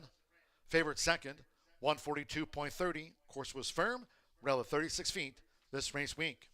On to the ninth we go. 17 minutes away with a quarter horse maiden juvenile dash with a 3:30. Fast track tailwind. Scratch 10 Tesla. 11 fired up Corona. 12 political jester. Scratch 13 DNA Zoomer Cyber and 14 HH Wildcat Blue. Scratch the 10 through the number 14. 1 LB Vegas train the jockey. Leonel Rios riding here. Gets him out. Leonel Rios on the 1 LB Vegas train. 8 VRS Ivory Chicks ridden by Giovanni Flores Minos on the 8 VRS Ivory Chicks. Exacta Trifecta Superfecta on the 10-cent quarter horse Pentafecta. Post time 6:21. Wednesdays are for winning for all of you Racing Rachel's Warriors out there. Today's $100 top prize going to John Seawright. Congratulations. Mike Lorenzano getting the silver medal and $75. And Mike Miller was third in today's edition of Racing Rachel's Warriors, and $25 for the third finisher in the contest today.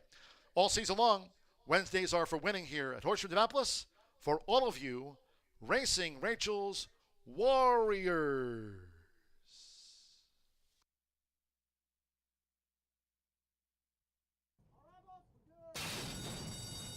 And they're off. Toward the inside, Fascinator away well. Mare Soleil taken back. Typhoon Taffy and Electric King. And here's Goth with Fernando de la Cruz.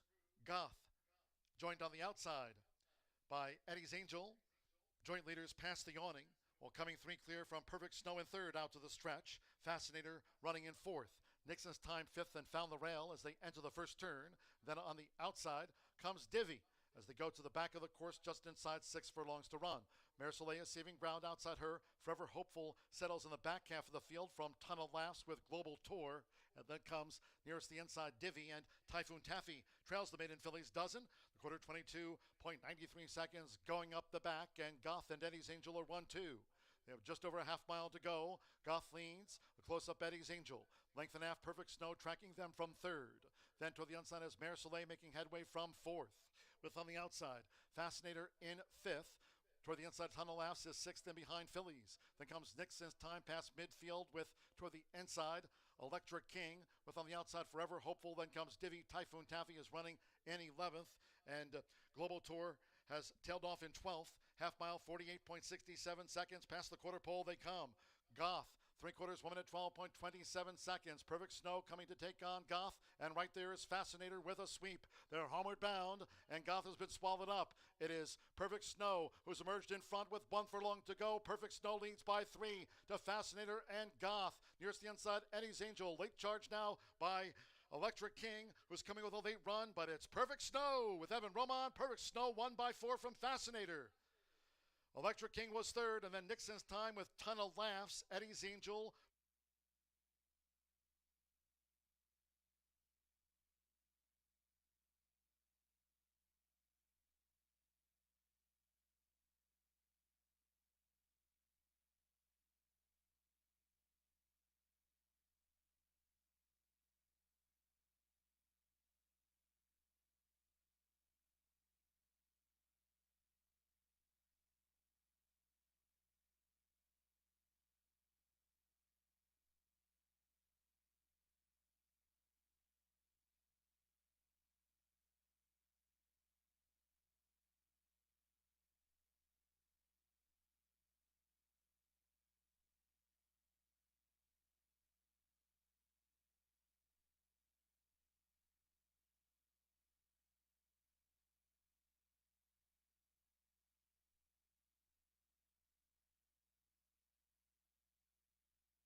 Well, we are almost finished with the Wednesday card, and before we talk about today's quarter horse finale, I want to send a shout out to Shauna Martin, owner and trainer of yesterday's winner, Beach Feature, who took the maiden for 3-year-olds and up. It was a really good race and a nice ride by Brian Hollingsworth, who piloted the filly by Escondido Beach to victory. So congratulations, and we had an overflow field for today's 2-year-old maiden for registered Indiana breds, but we've scratched the also eligibles as well as number 10 Tesla. Still 9 nice juveniles competing at the distance of 330 yards. So let's go to the paddock and take a look.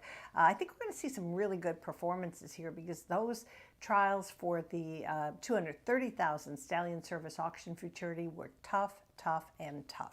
All right, well, I'm going to begin with number 2, and that's EOS Maggie May. I think certainly merits consideration for owner-trainer James Bratton. This is a filly by EOS, a political win. Very excellent start as a stallion last year and continuing his prominence again in 2025. This filly ran third to fastest qualifier. He's a Hawkeye, and we did talk about that yesterday. He's a Hawkeye, had a really troubled trip and was going to be the favorite leaving the gate, but really had too much trip trouble to be able to get that job done. But the fact that EOS Maggie May faced, he's a Hawkeye in the trial, and he's a Hawkeye won by miles. I mean, just extremely impressive. So I think, I look at stuff like that, not necessarily who if you got beat, because everybody's going to get beat at some point, but who beat you? And when it's the fastest qualifier to a grade 3 championship, I don't think that speaks too badly about EOS Maggie May. So Brian Hollingsworth, who we saw ride yesterday, has the return call. We'll see how this filly does, but I certainly would not ignore her. Okay, let's go next to number 5, and that's El Yuko. Makes second career start for trainer Tony Cunningham. This is a colt owned and bred by Lisa M. Garcia. Ran third over a sloppy track on July 15th, so been off for a while. It's a son of Fast Majestic Dash out of an Escondido Beach mare, and will reunite with jockey Carlos Ruiz Cortez. So we'll see how, obviously El Yuko hasn't raced in a couple months and did not go through the trials for that, but still, Tony Cunningham's having a great meet, and we'll see how this horse does. All right, how about number 3, Cross the Line? Ran 5th in her Stallion Service Auction Futurity trial. She had a tough break, really bad break actually, for trainer Jesse Vasquez and her husband Giovanni Vasquez Gomez, who rides for the barn. Now, she gets out cleanly, which she didn't do in her most recent race, the trial, but a really clean break, which she had back on July 19th. And I think this daughter of Encore should very well be in the mix. Okay, how about next up, I'm going to go with Randy Thompson's homebred, and that's number 7, Taylor. Makes her 5th start of the season. That's more than pretty much anybody in this field for leading conditioner Tim Eggleston. Did not have the best start in her trial, in which she had to contend with the likes of Cyber Flash. But this filly sired, I'm not quite familiar with the pedigree, sired by View Me Flying, has been dismissed at double-digit odds for each of her starts. However, what can you do? Look, I'm going to be honest, and I've been honest. Tim Eggleston has the training job, and top rider Eduardo Diaz, just firing on all cylinders, is going to have the return call. You can ignore the horse who's gone off at big odds in the past, or you can try and include in your wagers, because this barn is just completely dominating this season. All right, so I'm going, what am I going? Let me get my top 4, which I usually are my TV guys will help posting it. But it looks like 2, let's see, we go 2, 5, yeah, that's it, 2, 5, 3, and 7 for my top selections. But our quarter horse Pentafect, it's just a 10-cent wager, has been paying so well. And I always look for a long shot. My long shot for our finale is going to be number 9, Easy Lovin' Beach, 20 to 1. on the morning line. This is an Escondido Beach colt trained by Ron Raper. Now, Ron's been around for a long time, and he's a really savvy conditioner, and so sometimes, just even last week, he had a horse that paid double digits. I think might be interesting to include in your ticket. So that's it for me for this afternoon. We will be back Thursday and Friday of this week for more live racing action, and we'll top it off with our quarter horse feature. Have a good evening, everybody.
The horses call postward now for the ninth. Closing out the card with a quarter horse maiden juvenile dash over the 330 yards. Fast Track, a field of 9. Scratch 10 Tesla, 11 Fired Up Corona. Take out the 12 Political Jester. Scratch number 13 DNA, Zoomer Cyber, and 14 HH, Wildcat Blue. Scratch the 10 through the number 14. A couple of jockey changes. Leonel Rios on 1 LB Vegas Train. Number 8, VRS Ivory Chicks, the jockey Giovanni Flores Minos. Exacta Trifecta Superfecta. Here are the 10-cent quarter horse Grand High 5.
The horses are approaching the starting gate.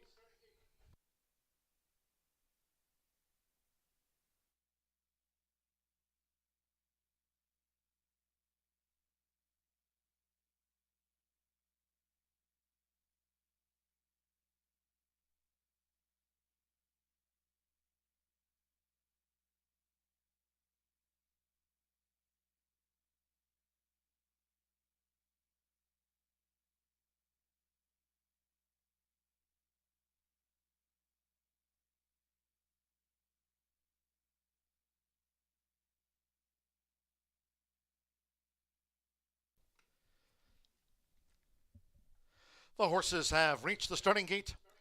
It is now post time. They're going in. Leonel Rios with LB Vegas Train. El Yuko, one of the Tony Cunningham 2. El Yuko has joined LB Vegas Train. Eos Maggie May.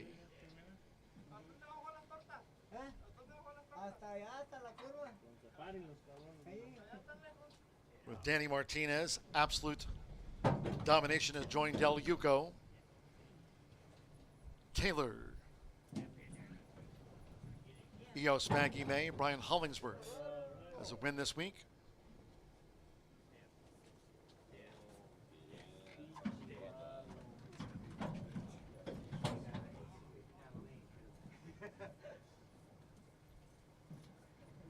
Giovanni Flores Minos with VRS Ivory Chicks. Making her way up toward the starting gate here over the 330 yards. In the meantime, Giovanni Vasquez Gomez and Cross the Line going in. Waiting for VRS Ivory Chicks, S Predestinado, and Easy Lovin' Beach will be last.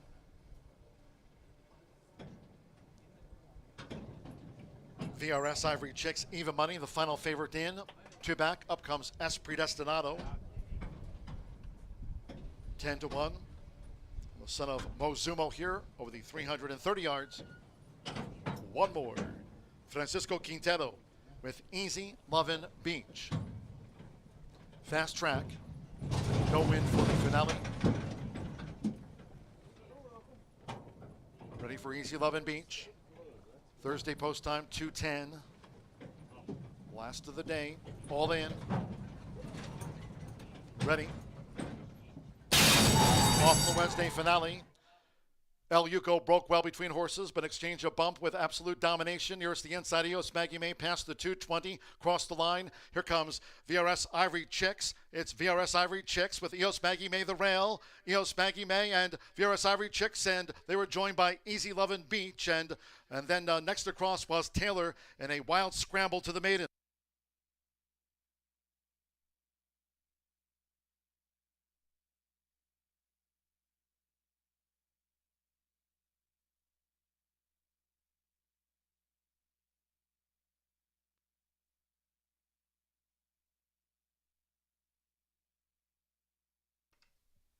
Stand by for the running order from the judges after the quarter horse maiden juvenile. There'll be an inquiry into the finale. Stewards inquiry called. We're standing by for the run order.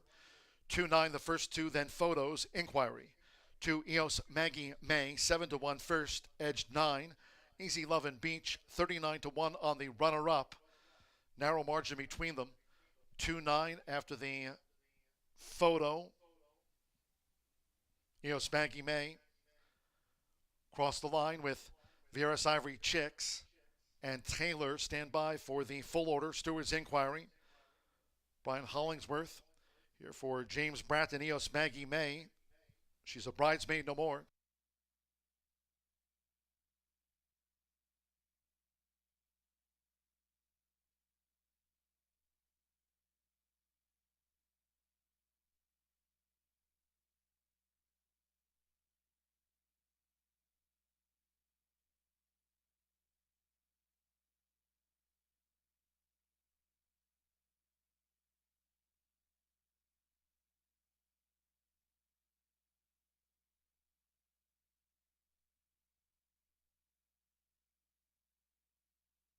The judges have posted number 3, crossed the line third.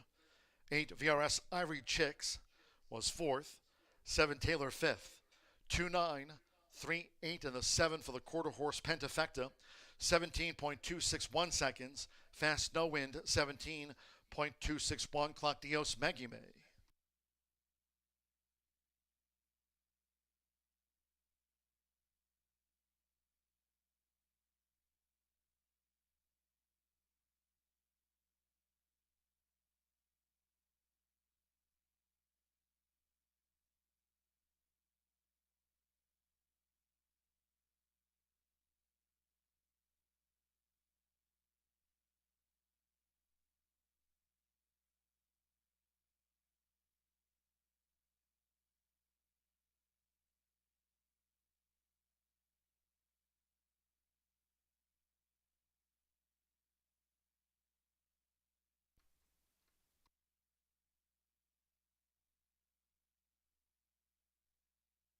Returning to the Murphy Trailer Sales Winner Circle, the 2, Eos Maggie May with Brian Hollingsworth. Another winner this week. Eos Maggie May is a 2-year-old bay filly by Eos Apolitical Win out of the Teller Cartel mare, Dashing Molly B. Owned and trained by James Bratton. Horseshoe Indianapolis congratulates the winning connections of Eos Maggie May out to the maiden juvenile ranks at 7-1, clock 17.261. Again, ongoing inquiry. Retain all wagers until official.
After the review, the stewards making no change in the running order after the maiden juvenile dash, 29387.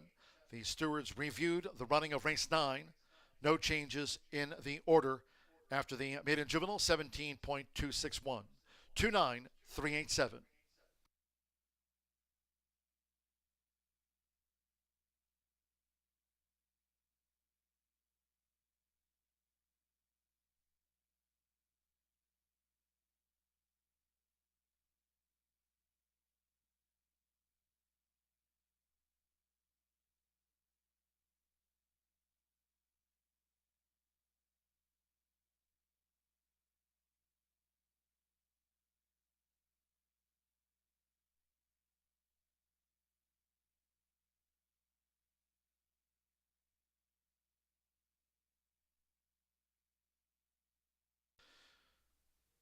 Result confirmed by the judges. Final results in 2-9 exacta, $577 even.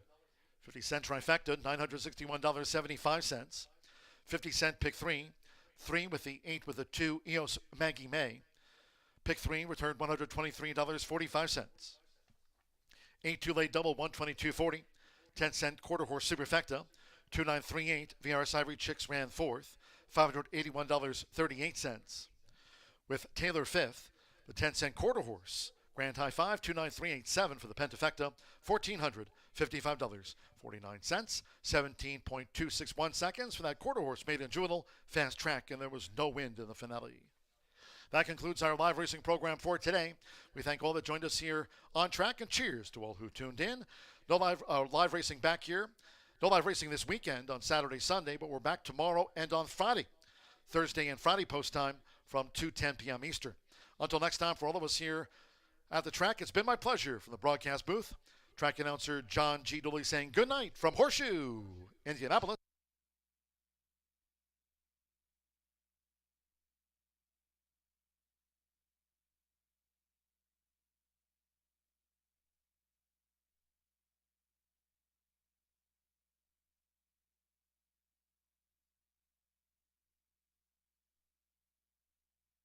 El Yuko broke well between horses, but exchanged a bump with absolute domination. Nearest the inside, EOS Maggie May past the 220, crossed the line. Here comes VRS Ivory Chicks. It's VRS Ivory Chicks with EOS Maggie May the rail. EOS Maggie May and VRS Ivory Chicks, and they were joined by Easy Lovin' Beach. And off the Wednesday finale.